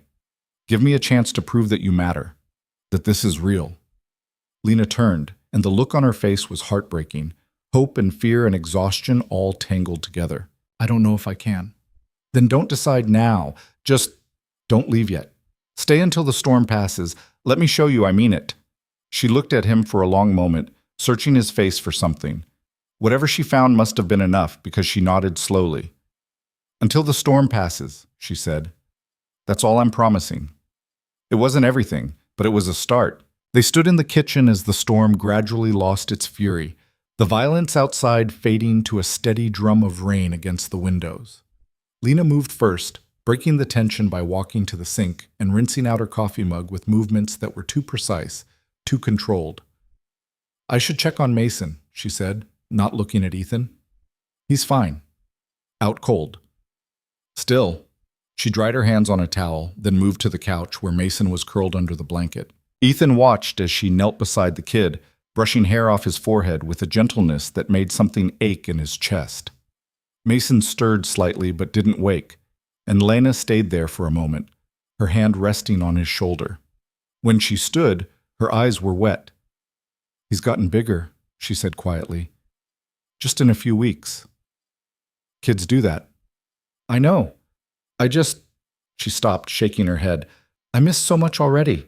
4 years of watching him grow up, and I missed the last few weeks because I was too hurt to stay. You didn't miss anything. You were protecting yourself. Maybe, but it still feels like losing something. Lena wrapped her arms around herself again, that defensive posture Ethan was starting to recognize. This is why I can't just come back, Ethan. It's not about you, not entirely. It's about me and what I need. I can't keep building my life around other people and hoping they'll eventually see me. I need to matter on my own terms. You do matter. To Mason, maybe. But what about to you? Really? She finally looked at him, and her expression was raw. If I hadn't left, would you have ever noticed me? Or would I have just kept existing in the background until I was old and bitter and had nothing left of myself? The question deserved honesty, not comfort. Ethan thought about it seriously before answering. I don't know, he admitted. I want to say yes, that eventually I would have pulled my head out and seen what was right there. But honestly, I might not have. I was good at being numb, good at keeping everything at a distance. You leaving? It forced me to look at things I'd been avoiding. So no, I can't promise I would have figured it out on my own. Lena nodded slowly, like she'd expected that answer. At least you're honest. I'm trying to be. About everything. Ethan moved closer, careful not to crowd her. But here's what I can tell you. I see you now. Really see you. And I know what I want, and it's not about filling a gap or easing my guilt or any of the other bullshit reasons people convince themselves they care about someone. I want you in my life because you make it better. Because you're funny and smart, and you don't take my crap. Because Mason lights up when you're around. Because coming home to you felt right in a way I didn't let myself acknowledge. Felt. Past tense. Feels. Present tense. Even now, with you standing there, looking like you want to run, it still feels right. Lena's jaw tightened. Don't do this to me, Ethan. Don't say exactly what I wanted to hear for 4 years and expect me to just fold. I'm not expecting anything. I'm just telling you the truth. The truth. She laughed, but it was broken. You know what the truth is? I stayed for 4 years hoping you'd look at me the way you're looking at me right now. And I hated myself for it. For being so pathetic that I'd accept nothing just to be near you. And when I finally left, when I finally chose myself, it was the hardest thing I've ever done. Because I still loved you. I still wanted this. But I knew if I stayed, if I kept waiting, I'd disappear completely. You didn't disappear. You're the realest person I know. To you, maybe. Now. But for years, I was barely a person to you at all. She wiped at her eyes angrily. And the worst part is, I can see that you mean it now. I can see that something changed. But I don't know if I can trust it. I don't know if I can trust you not to wake up one day and realize this was just a phase, just your grief or loneliness talking.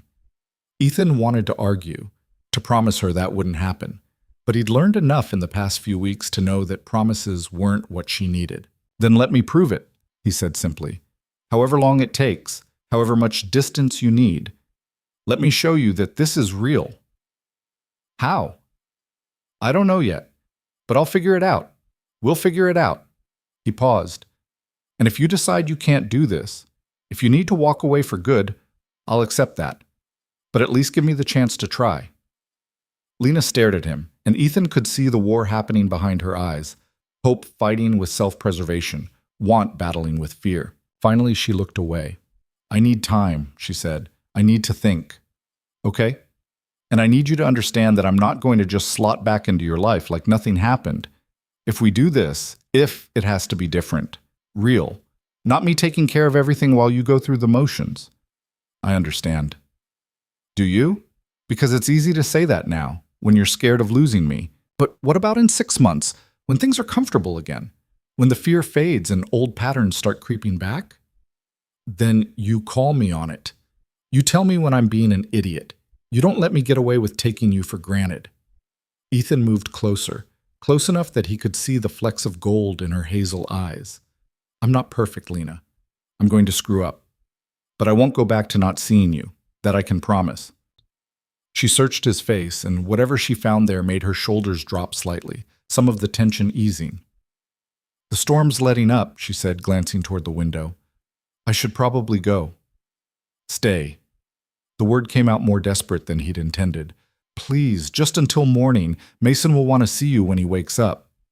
Ethan, I'm not trying to manipulate you, He stopped, frustrated with his own inability to articulate what he was feeling. I don't want you to leave yet. Not like this. Stay in the cottage if you don't want to be in the house. But stay. Lena looked at Mason, still sleeping on the couch, then back at Ethan. Her resistance was crumbling, he could see it, and he felt guilty for using the kid as leverage even as he knew it was the truth. Mason would want to see her. Fine, she said finally, but I'm sleeping in the cottage and tomorrow I'm going back to Billings. This doesn't mean anything changed.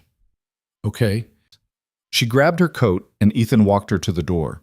The rain had slowed to a drizzle. The worst of the storm passed. Lena paused on the threshold. Why now? She asked quietly. Why did it take me leaving for you to figure this out? I don't know. Maybe I needed to lose you to understand what I had. Maybe I'm just slow. He met her eyes. But I'm not letting fear run my life anymore. Not about this. Lena nodded, then stepped out into the night. Ethan watched her walk to the cottage, watched the lights come on through the windows, and felt something settle in his chest that might have been hope or might have been terror. Probably both. He went back inside, checked on Mason, then sat in the quiet kitchen and tried to figure out his next move. Because Lena was right, words weren't enough. He needed to show her, with actions, that he meant everything he'd said. The question was how, what? Morning came gray and damp, the landscape muddy and beaten from the storm. Ethan woke early, made coffee, and was halfway through checking the storm damage on his phone when Mason appeared, rubbing sleep from his eyes. "Is Lena still here?" the kid asked immediately. "She's in the cottage. She stayed because of the storm." Mason's face lit up. "Can I go see her?" "Let her sleep a bit longer. You can see her at breakfast." But Lena appeared before breakfast was ready, knocking on the door looking tired but composed. Mason launched himself at her before Ethan could say anything, and Lena caught him with a laugh that sounded surprised and genuine. "Hey, kiddo," she said, hugging him back. "You okay? Sophia said you were scared last night." The thunder was really loud, and Dad was gone for forever. Mason pulled back, looking up at her. "Are you coming back? To stay?" The question hung in the air. Lena glanced at Ethan, who kept his expression neutral, then back at Mason. "I'm just visiting for now," she said carefully. "But I'm glad you're okay." "That's not a real answer." "Mason," Ethan warned gently. "It's okay," Lena said. She knelt down to Mason's level. "The truth is, I don't know yet. Your dad and I are figuring some things out. But no matter what happens, I still care about you. That doesn't change." Mason considered this with the seriousness of a kid who'd learned early that life didn't always give you the answers you wanted. "Okay, but I want you to stay." "I know, buddy, I know." They had breakfast together, the three of them around the kitchen table, and it felt both familiar and strange. Lena had always eaten with them before, but there'd been an invisible line. She was the employee. They were the family. Now that line was blurred, and Ethan could feel all of them navigating the uncertainty. After breakfast, Mason went to play outside, leaving Ethan and Lena alone with the dirty dishes. "I should head out soon," Lena said, rinsing plates. "Get back to Billings. Can I ask you something first?" She looked at him warily. "I guess." "What would it take for you to consider coming back, or at least trying to figure this out together, instead of at a distance?" Lena set down the plate she was holding, staring at the soapy water. "I don't know. Proof, I guess. That this isn't just you feeling guilty or scared of being alone. That you actually want me, specifically, not just someone to fill the gap Sarah left. This has nothing to do with Sarah, doesn't it? You spent 5 years mourning her, Ethan. 5 years shutting everyone out.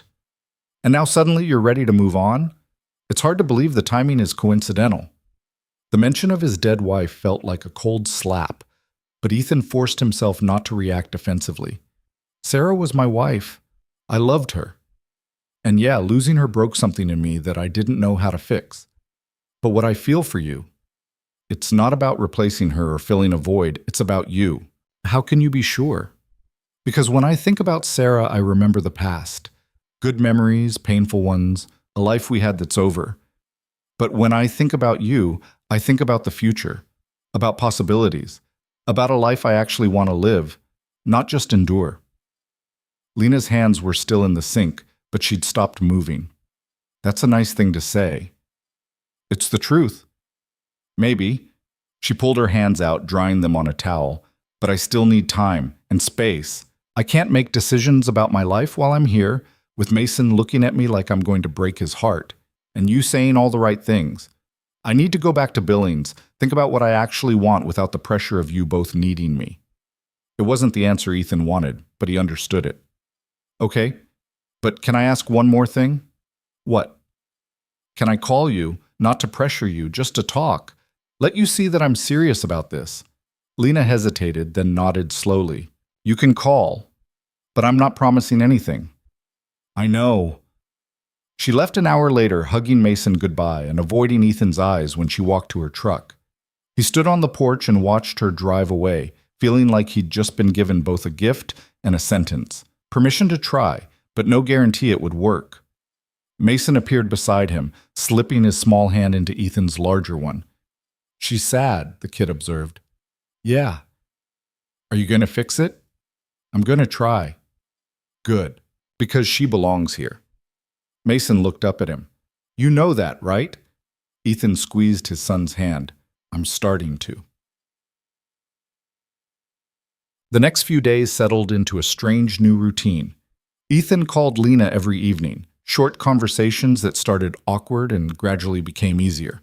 They talked about small things mostly, how her job search in Billings was going, what Mason was up to, the weather. But underneath the mundane topics was something else, a tentative rebuilding of connection. On the fourth night, their conversation drifted into deeper territory. "Can I ask you something?" Lena said, her voice thoughtful over the phone. "Sure." "What was Sarah like? Really like? I mean, not the memory you keep locked away, but the actual person." The question surprised him. "Why do you want to know?" "Because she's part of your story, part of what shaped you. And if we're going to figure this out, if I need to understand all of you, not just the parts you're comfortable showing." Ethan leaned back in his chair, thinking about his dead wife for the first time in months without it feeling like stepping on glass. She was fierce, stubborn as hell. We fought constantly about stupid things, whether to paint the kitchen blue or green, what to name the dog, how to organize the barn. But underneath all that fighting was love. Real, solid love. "You must miss her." "I do. But it's different now, less sharp, more like..." He searched for the right words. "Like remembering a dream. Beautiful, important, but not quite real anymore. Does that make sense?" "Yeah, it does." Lena was quiet for a moment. "Were you happy before she died?" "Most of the time. We had our problems, like everyone. She wanted to travel more. I was married to the ranch. She was social. I was a hermit. But we made it work." He paused. "The thing is, I don't think I appreciated it enough while I had it. I was always thinking about the next season, the next problem to solve. And then she was gone, and I realized I'd wasted so much time not being present. Is that why you shut down after? To avoid making the same mistake? Maybe. Or maybe I just didn't know how to be open anymore. The pain was so big, and the only way to function was to lock it away. But locking away pain means locking away everything else too. Joy, connection, hope. All of it got sealed off." His voice dropped. "Until you left. And then suddenly I couldn't stay numb anymore.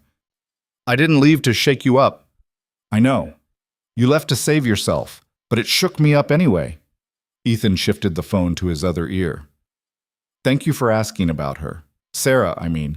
Most people avoid the topic, like mentioning her will break me. Everyone's got history. Pretending it doesn't exist doesn't make it go away." Lena sounded tired. "I should get some sleep. Early start tomorrow." "Yeah, good night, Lena." "Night." After she hung up, Ethan sat in the quiet house and thought about how much had changed in just a few weeks. He was thinking about the future now, making plans that included someone else. It felt risky and uncomfortable, and also right in a way he couldn't quite explain. The following Saturday, Victoria called. "How's it going?" she asked. "Slow, but maybe moving in the right direction." "Good, I'm glad."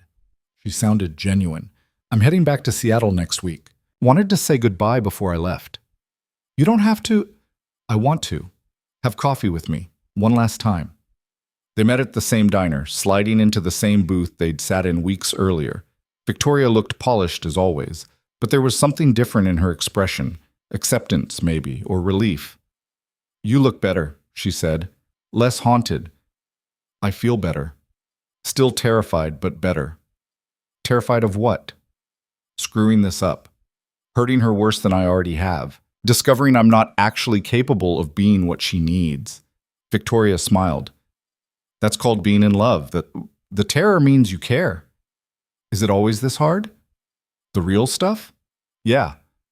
The easy relationships are the ones that don't matter much. When you actually care about someone, when losing them would genuinely hurt, it's supposed to be scary." She took a sip of her coffee. "For what it's worth, I think you'll figure it out. You're stubborn enough." "Thanks. I think. I mean it. You're not perfect, Ethan. You're closed off and you avoid feelings and you're probably going to keep making mistakes. But you're also honest and loyal and you're trying. That counts for something. You're being awfully generous to a guy who basically used you as a distraction. You didn't use me. We used each other in a way. I needed to prove I could still put myself out there after my last disaster. You needed to convince yourself you were capable of moving on. We both got something out of it." Victoria's expression softened. "And honestly, meeting you reminded me what I'm actually looking for. Someone who sees me, who's present, who doesn't just appreciate what I can do for them. So thank you for that." "You'll find it. Someone better than me." "Definitely better than you," she agreed, grinning. but you're not terrible, and I think Lena's lucky if she can get past the hurt.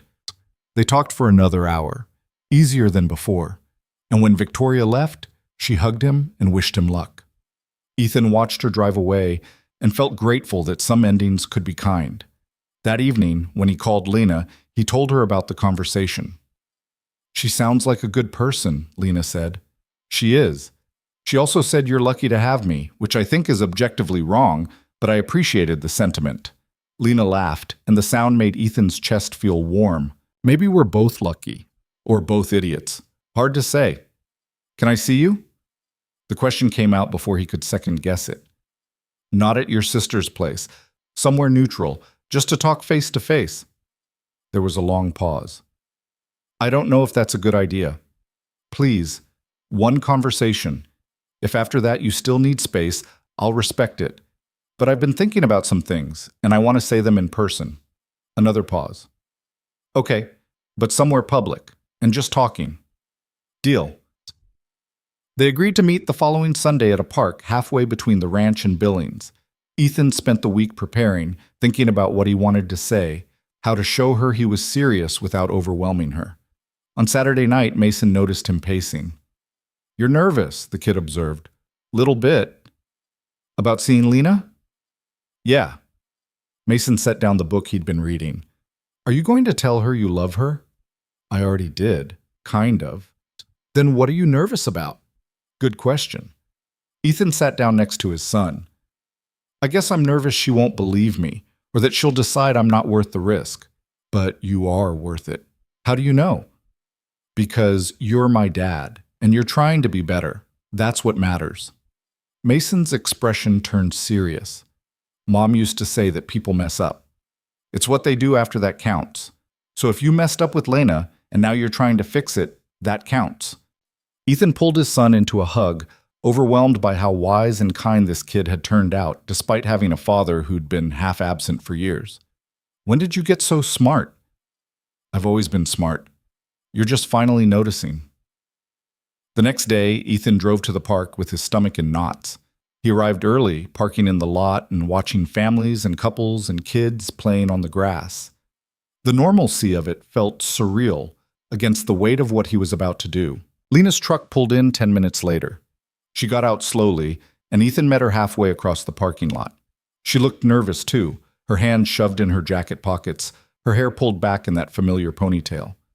"Hi," she said. "Hi, thanks for coming." "I almost didn't." "But you did." "Yeah." She glanced around.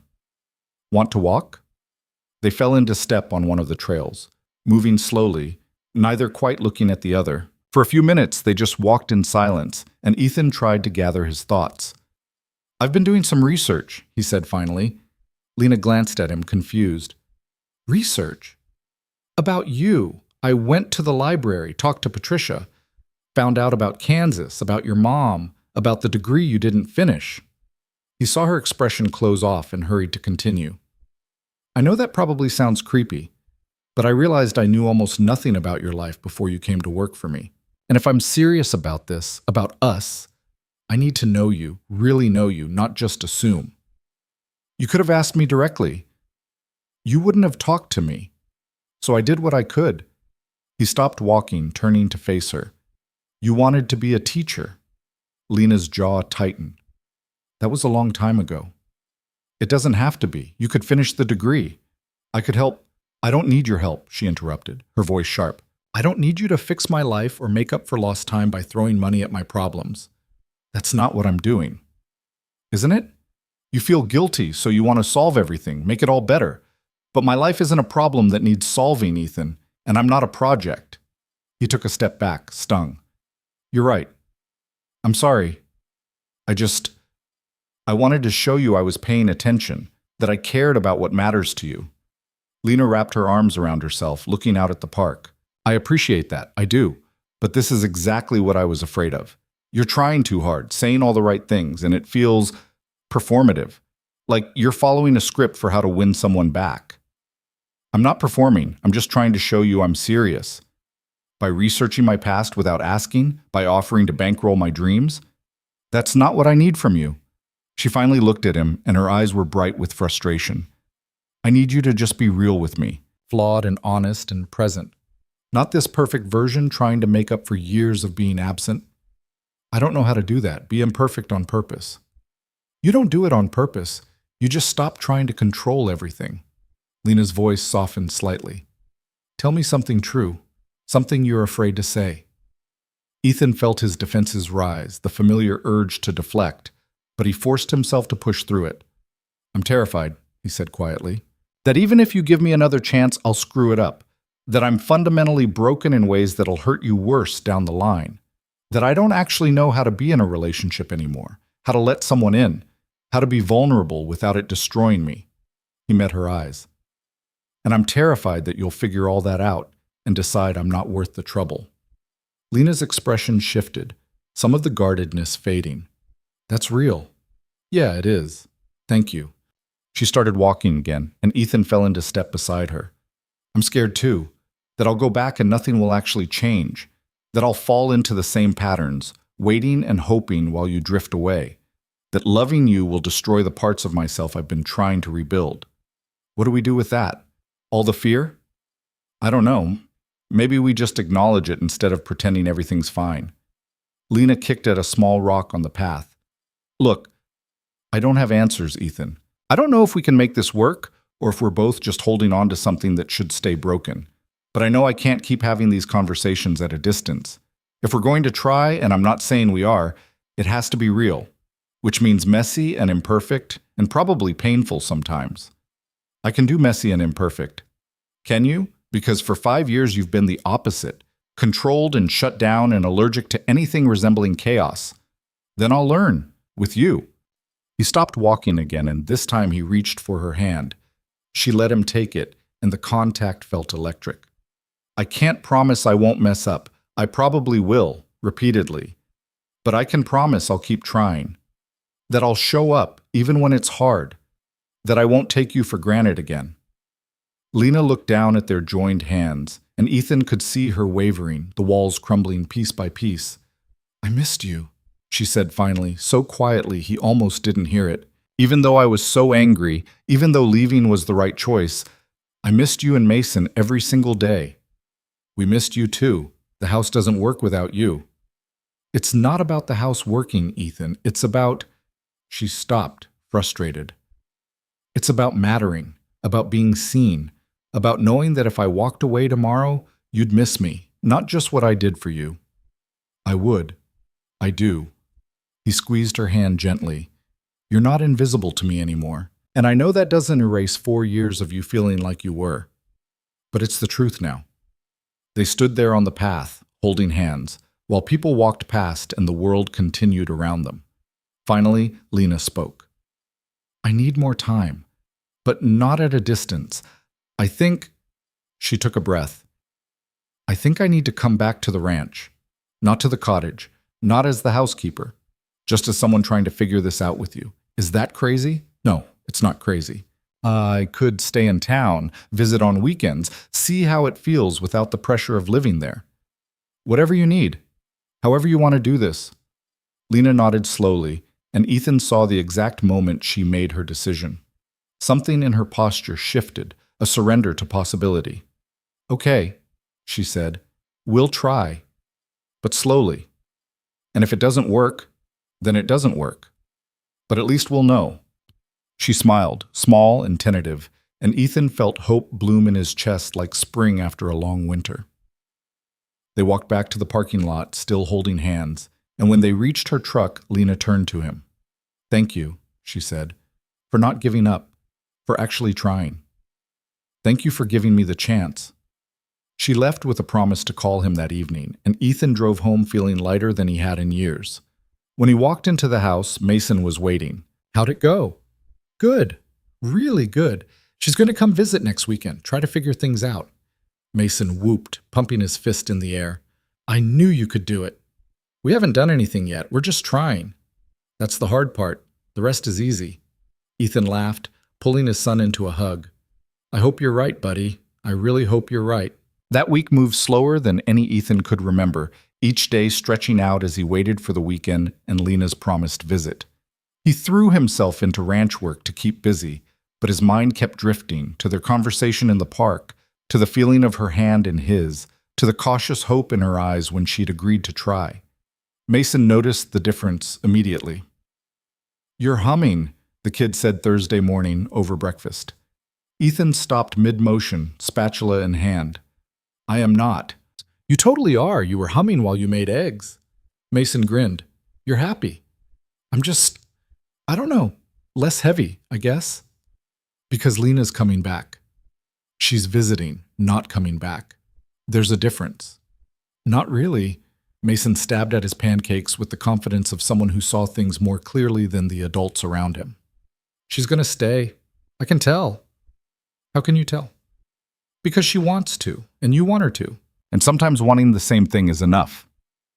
Ethan wished he had his son's certainty, but doubt still crept in during the quiet moments, late at night when he couldn't sleep, or in the middle of checking cattle when his mind wandered. What if Lena realized she'd been right the first time, that he was too broken, too closed off?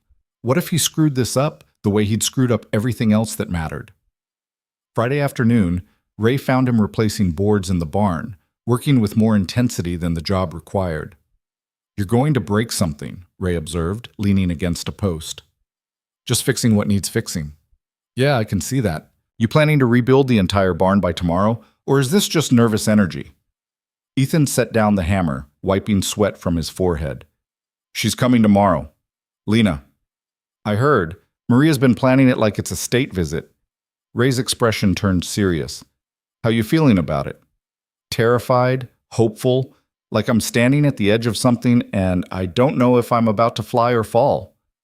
"That's love for you. Never gets less scary. You just get better at jumping." "What if I'm not better at jumping? What if I freeze up or say the wrong thing? Or then you apologize and try again." Ray moved closer, his voice firm. "Look, you've spent weeks doing the hard work, facing your feelings, being honest, showing up. Don't sabotage yourself now by overthinking it. Just be present tomorrow. Be real. That's all she needs."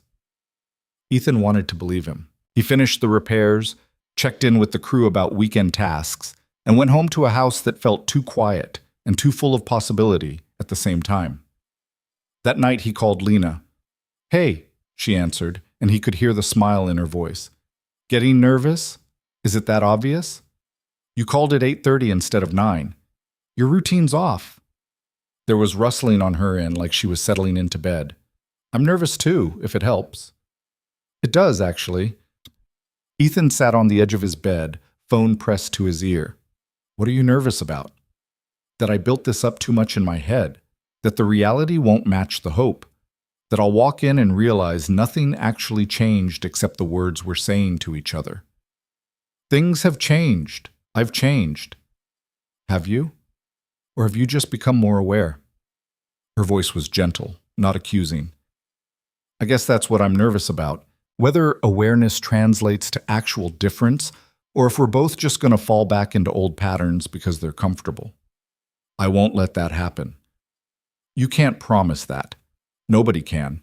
We're all creatures of habit," she sighed. "But I want to believe it. I want to believe we can build something new instead of just repainting the old thing."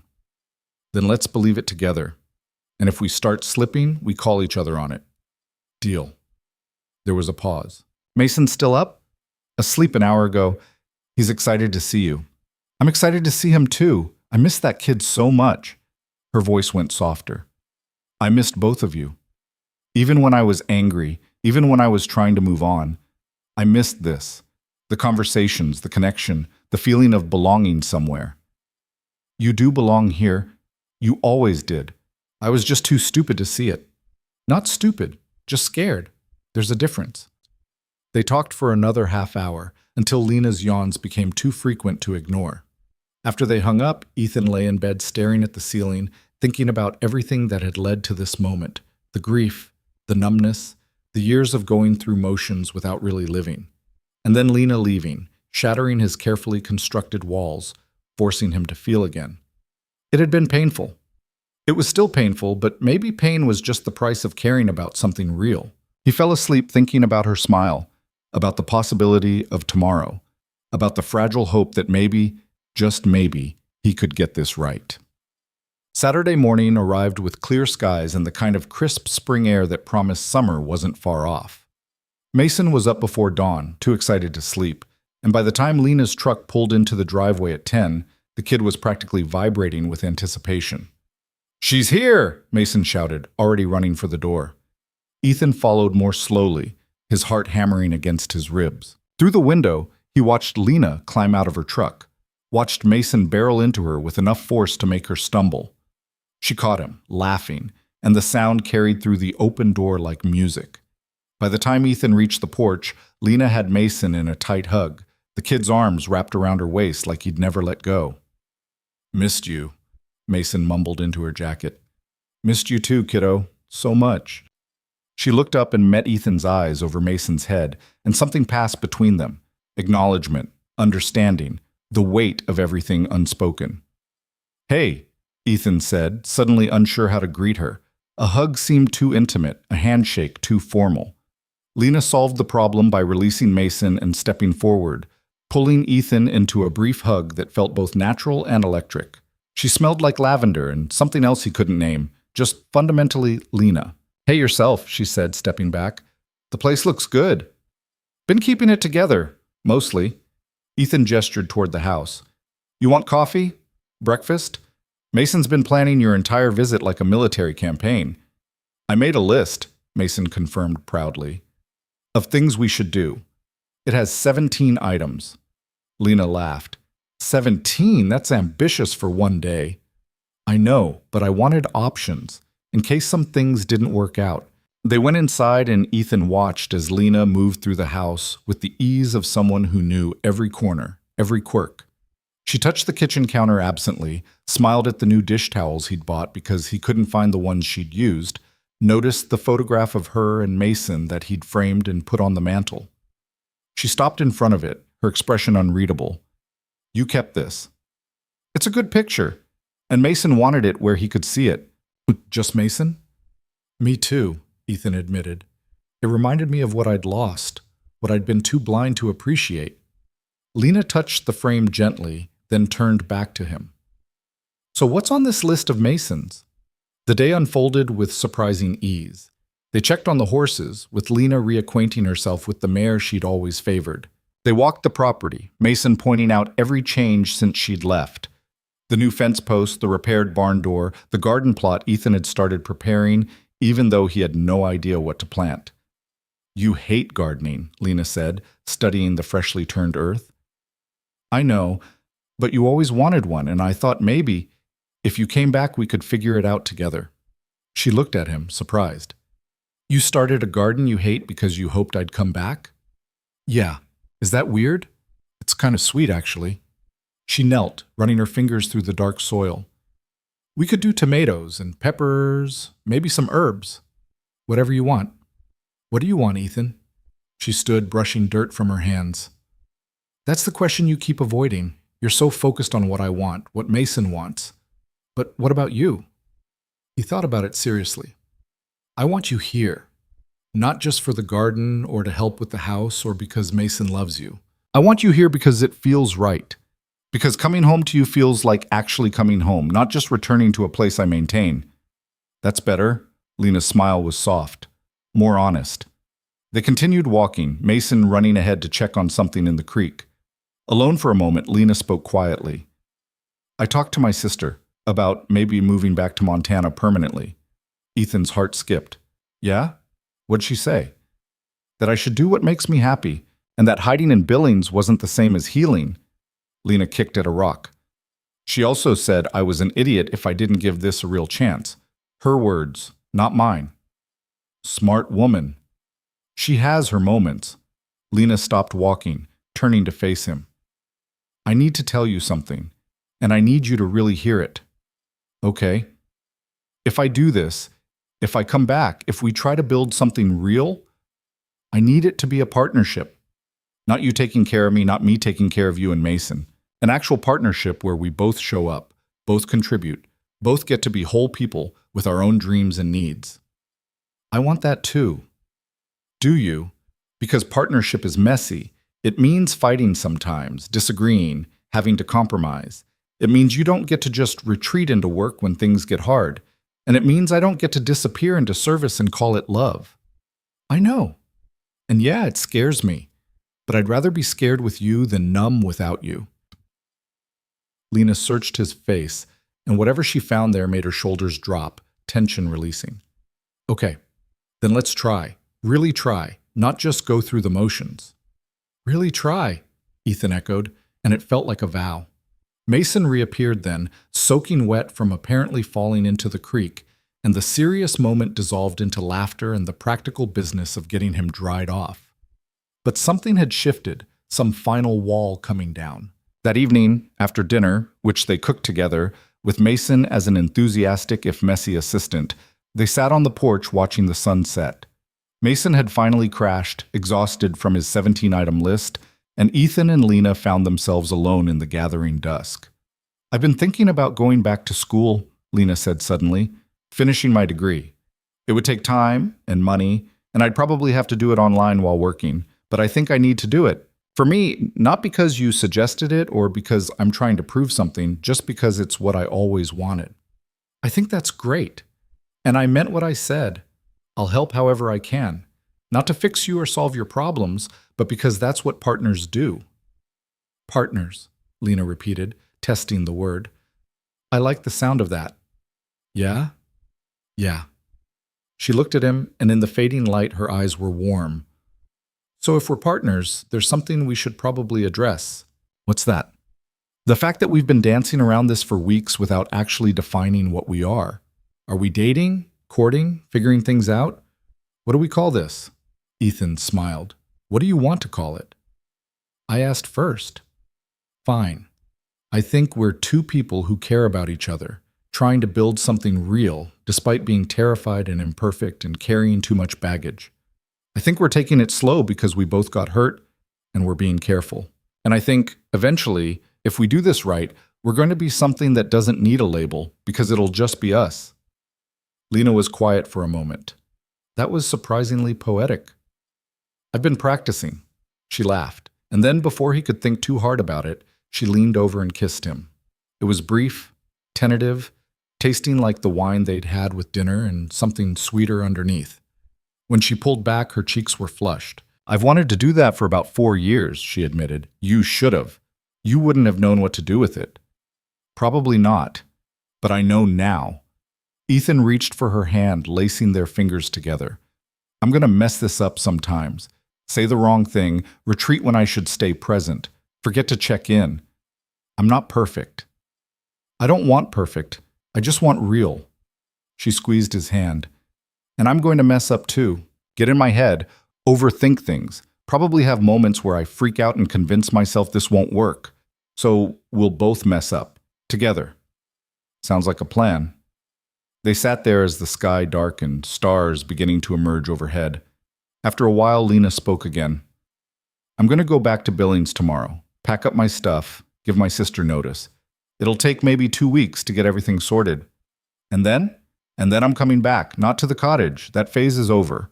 I'll get a place in town, something that's mine, but I'll be here most days with you and Mason, building whatever this turns into.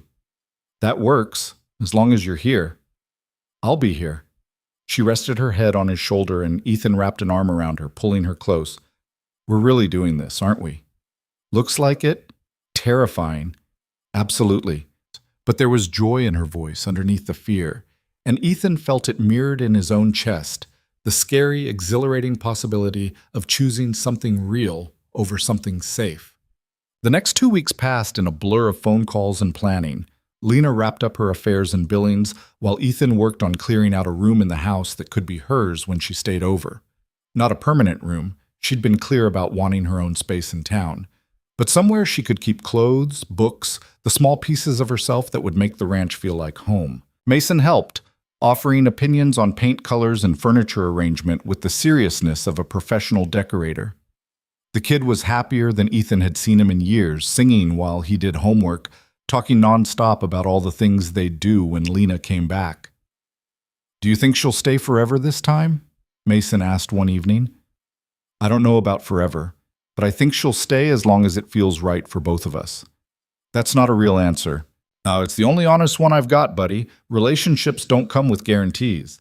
Mason considered this. But you love her, right? The question stopped Ethan cold. He hadn't said the words out loud yet, not even to himself, but sitting there with his son, looking at him expectantly, he couldn't dodge it. Yeah, he said quietly. I do. I love her. Did you tell her? Not yet. Why not? Because saying it makes it real, and real things can hurt you. But they can also make you happy. Like really happy, not just okay. Mason's expression was wise beyond his years. I think you should tell her, before she comes back, so she knows. Maybe. We'll see. But the conversation stuck with him. That night, he called Lena, and after they'd talked through the logistics of her move, he found himself circling around what he actually wanted to say. What's on your mind? Lena asked. You sound weird. Mason asked if I love you. There was a pause. What did you tell him? The truth. That I do. Another pause, longer this time. When Lena spoke, her voice was careful. And do you? Actually love me, not just the idea of me or the comfort of having me around. I love you. The words came easier the second time. I love that you call me on my bullshit. I love that you're fierce about the things you care about. I love that you made my kid feel safe when I was too shut down to do it properly. I love the way you look at the world like it's full of possibilities, even after everything you've been through. I love you, Lena. Specifically, completely. In a way that terrifies me and also makes me want to be better. She was crying. He could hear it in her breathing. You can't just say things like that over the phone. Why not? Because I can't kiss you through the phone, you idiot. Ethan laughed, the sound surprised out of him. So come home, come back and let me say it in person. I will. 2 days. I'll be there in 2 days. I'll be waiting. True to her word, Lena arrived on a Wednesday afternoon with her truck packed full and a smile that made Ethan's chest ache. Mason helped unload, chattering the entire time about everything they'd prepared.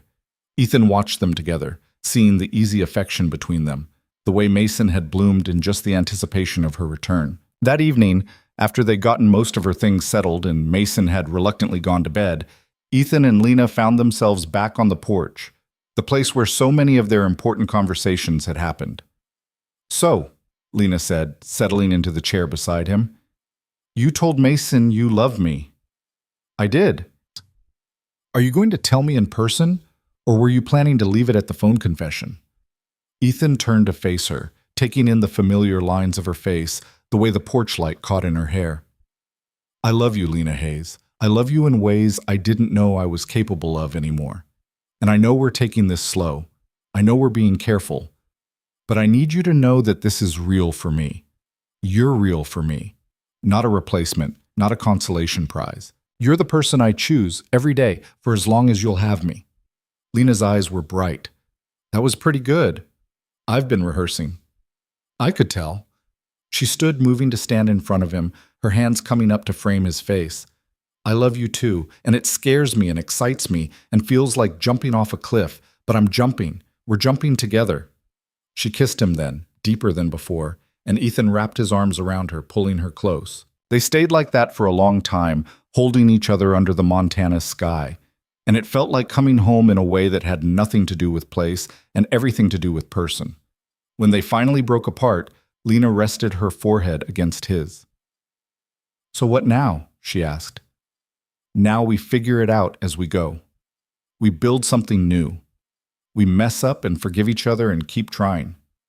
Sounds complicated. Probably will be. Good. I don't trust things that are too easy. She smiled, pulling back to look at him. But I trust this. I trust us. Yeah? Yeah. The weeks that followed weren't perfect. They had their first real fight about a month in. Something stupid about whether to fix the fence in the west pasture now or wait until fall. Lena thought now, Ethan thought fall, and the disagreement escalated until they were both frustrated and talking past each other. But then Lena had stopped, taken a breath, and said, We're not actually fighting about the fence, are we? And Ethan had realized she was right. They were testing boundaries, seeing if they could disagree without falling apart. Once they both acknowledged that, the fight deflated, and they'd worked out a compromise that satisfied them both. There were other adjustments, too. Lena enrolled in online classes to finish her degree, which meant some evenings she was buried in coursework, and Ethan had to handle dinner and Mason's homework alone. It was harder than when she'd just managed everything, but it felt right, like they were actually building a life together instead of her supporting his. Mason thrived. His grades improved, he made new friends, and the shadow that had followed him since losing his mother seemed to finally lift. He still had hard days, moments when grief caught him unexpected. But now he had two adults who showed up for him, who didn't hide from feelings, who modeled what it looked like to love someone imperfectly, but honestly. 6 months in, Lena brought up the cottage. "What are we doing with it?" she asked one Saturday morning. "It's just sitting there empty." "I thought maybe we could convert it, make it into something else." "Like what?" Ethan had been thinking about this for weeks. "Like a teaching space. Somewhere you could tutor kids once you finish your degree, give you a place that's yours, connected to the ranch but separate." Lena stared at him. "You'd do that?" "Of course. It's your dream, right, to teach?" "Yeah, but I thought I'd have to wait until I could afford classroom space, or—" "You don't have to wait. We can do this together. Partners, remember?" She kissed him hard, and when she pulled back, she was smiling so wide it transformed her entire face. "Okay, let's do it. Let's build something." They spent the next few months renovating the cottage, knocking down walls, putting in big windows, creating a warm, welcoming space that felt nothing like the lonely room Lena had occupied for years. Mason helped paint, choosing bright colors that made the space feel alive. Ray and Maria pitched in, turning it into a community project that brought everyone together. The day they finished, Lena stood in the center of the renovated space and cried. "It's perfect," she said. "It's exactly what I pictured." "You did most of the work," Ethan pointed out. "We did it together. That's what makes it perfect." That night, lying in bed, they'd quietly transitioned to sharing a room about 4 months in, a natural progression neither of them had made a big deal about. Lena turned to him. "I'm happy," she said simply. "Really, genuinely happy. I didn't think I'd ever feel this way." "Me either." Ethan pulled her closer. "I spent so long just surviving. I forgot what living actually felt like. And now? Now I'm living. With you. Building something that matters." Spring turned to summer, then fall. Lena graduated with her degree, and they threw a party that filled the house with friends and laughter and joy. She started tutoring, and within weeks had a wait list of kids whose parents had heard about the patient, dedicated teacher working out of a ranch in the valley. On a cool October evening, almost a year after Lena had first left, Ethan found himself back on the porch with her, watching the sun set over land that suddenly felt less like duty and more like home. "Mason asked me something today," Lena said. "What?" "He asked when we're getting married." Ethan's heart kicked. "And what did you tell him?" "I said we hadn't talked about it, which is true." She looked at him. "Have you thought about it?" "Every day for the past 3 months. And I was waiting for the right moment, but maybe there isn't a right moment. Maybe there's just now." He turned to face her fully. "I don't have a ring. I didn't plan a big romantic gesture, but I know what I want, and it's you. It's this life we've built. It's waking up next to you and fighting about fences and watching you teach kids who light up when they finally understand something. It's all of it, messy and imperfect and real. So yeah, I want to marry you, Lena Hayes, if you'll have me." She was crying and laughing at the same time. That was even better than the "I love you" speech. "Is that a yes?" "That's a yes, you idiot. Of course it's a yes." He kissed her, and somewhere inside the house, Mason must have been watching through the window because they heard a whoop of victory that made them both laugh. They got married 3 months later in a small ceremony on the ranch, with Mason as the best man and Ray officiating. It was simple, intimate, exactly what they both wanted. Maria cried through the entire thing, and even Ray got misty-eyed when Ethan and Lena exchanged vows they'd written themselves. "I promise to see you," Ethan said, holding Lena's hands. "Every day, in every moment. I promise to show up, even when it's hard. I promise to build a life with you, not around you. And I promise to love you with everything I've got for as long as I've got. I promise to let you see me, Lena replied, her voice steady despite the tears streaming down her face. To be honest about what I need, what I want, who I am. I promise to stand beside you as a partner, not behind you as support. I promise to fight for us when things get hard, and to celebrate with you when things are good. And I promise to love you, Ethan Cole, exactly as you are. When they kissed, Mason cheered so loud it startled the horses, and everyone laughed, and it was perfect in its imperfection. That night, after the guests had left and Mason had finally crashed from excitement and too much cake, Ethan and Lena stood together in the house that was now truly theirs. Not his, with her fitting in, but theirs, built together. We did it, Lena said softly. We actually did it. Had doubts? Every day at the beginning, less now. She leaned into him. Thank you. For what? For fighting for this. For not giving up when I left.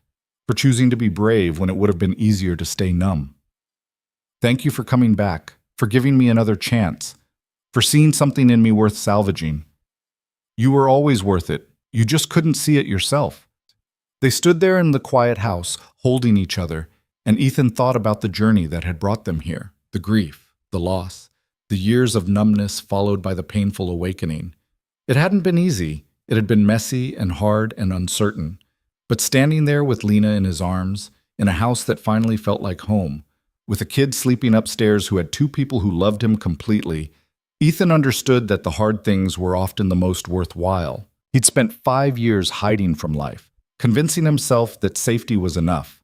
And then Lena had walked away, shattering his comfortable numbness, forcing him to feel again. It had hurt. It still hurt sometimes. But it was also the best thing that had ever happened to him. Because on the other side of that pain was this: love that was real and complicated and worth fighting for. A partner who challenged him and supported him and refused to let him disappear into himself. A family that was whole in a different way than before, but whole nonetheless. What are you thinking about? Lena asked. How lucky I am. How close I came to missing this because I was too scared to reach for it. But you didn't miss it. You're here.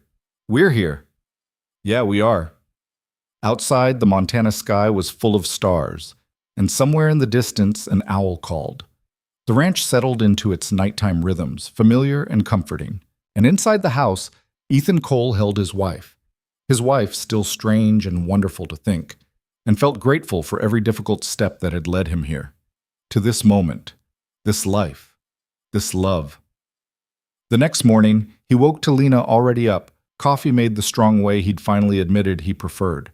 Mason was at the table working on homework he'd forgotten about, and Lena was helping him, patient and kind. When she noticed Ethan in the doorway, she smiled, that quiet, real smile that had always been there, waiting for him to see it. Morning, she said. Morning. He moved into the kitchen, kissed her, ruffled Mason's hair. And as he stood there in the early light, surrounded by the people he loved in the home they'd built together, Ethan understood something fundamental. The best things in life were never the ones that came easy. They were the ones you fought for, the ones you earned through courage and honesty and the willingness to be vulnerable. Lena had been right there all along, invisible only because he'd refused to look. But he was looking now, he was seeing, and he would never take for granted again the gift of being seen in return. This was home. Not the ranch, not the land, not the legacy of 3 generations. This, the woman beside him, the kid at the table, the life they were building together, imperfect and real and exactly what he needed. This was home. And finally, after years of just surviving, Ethan Cole was truly alive.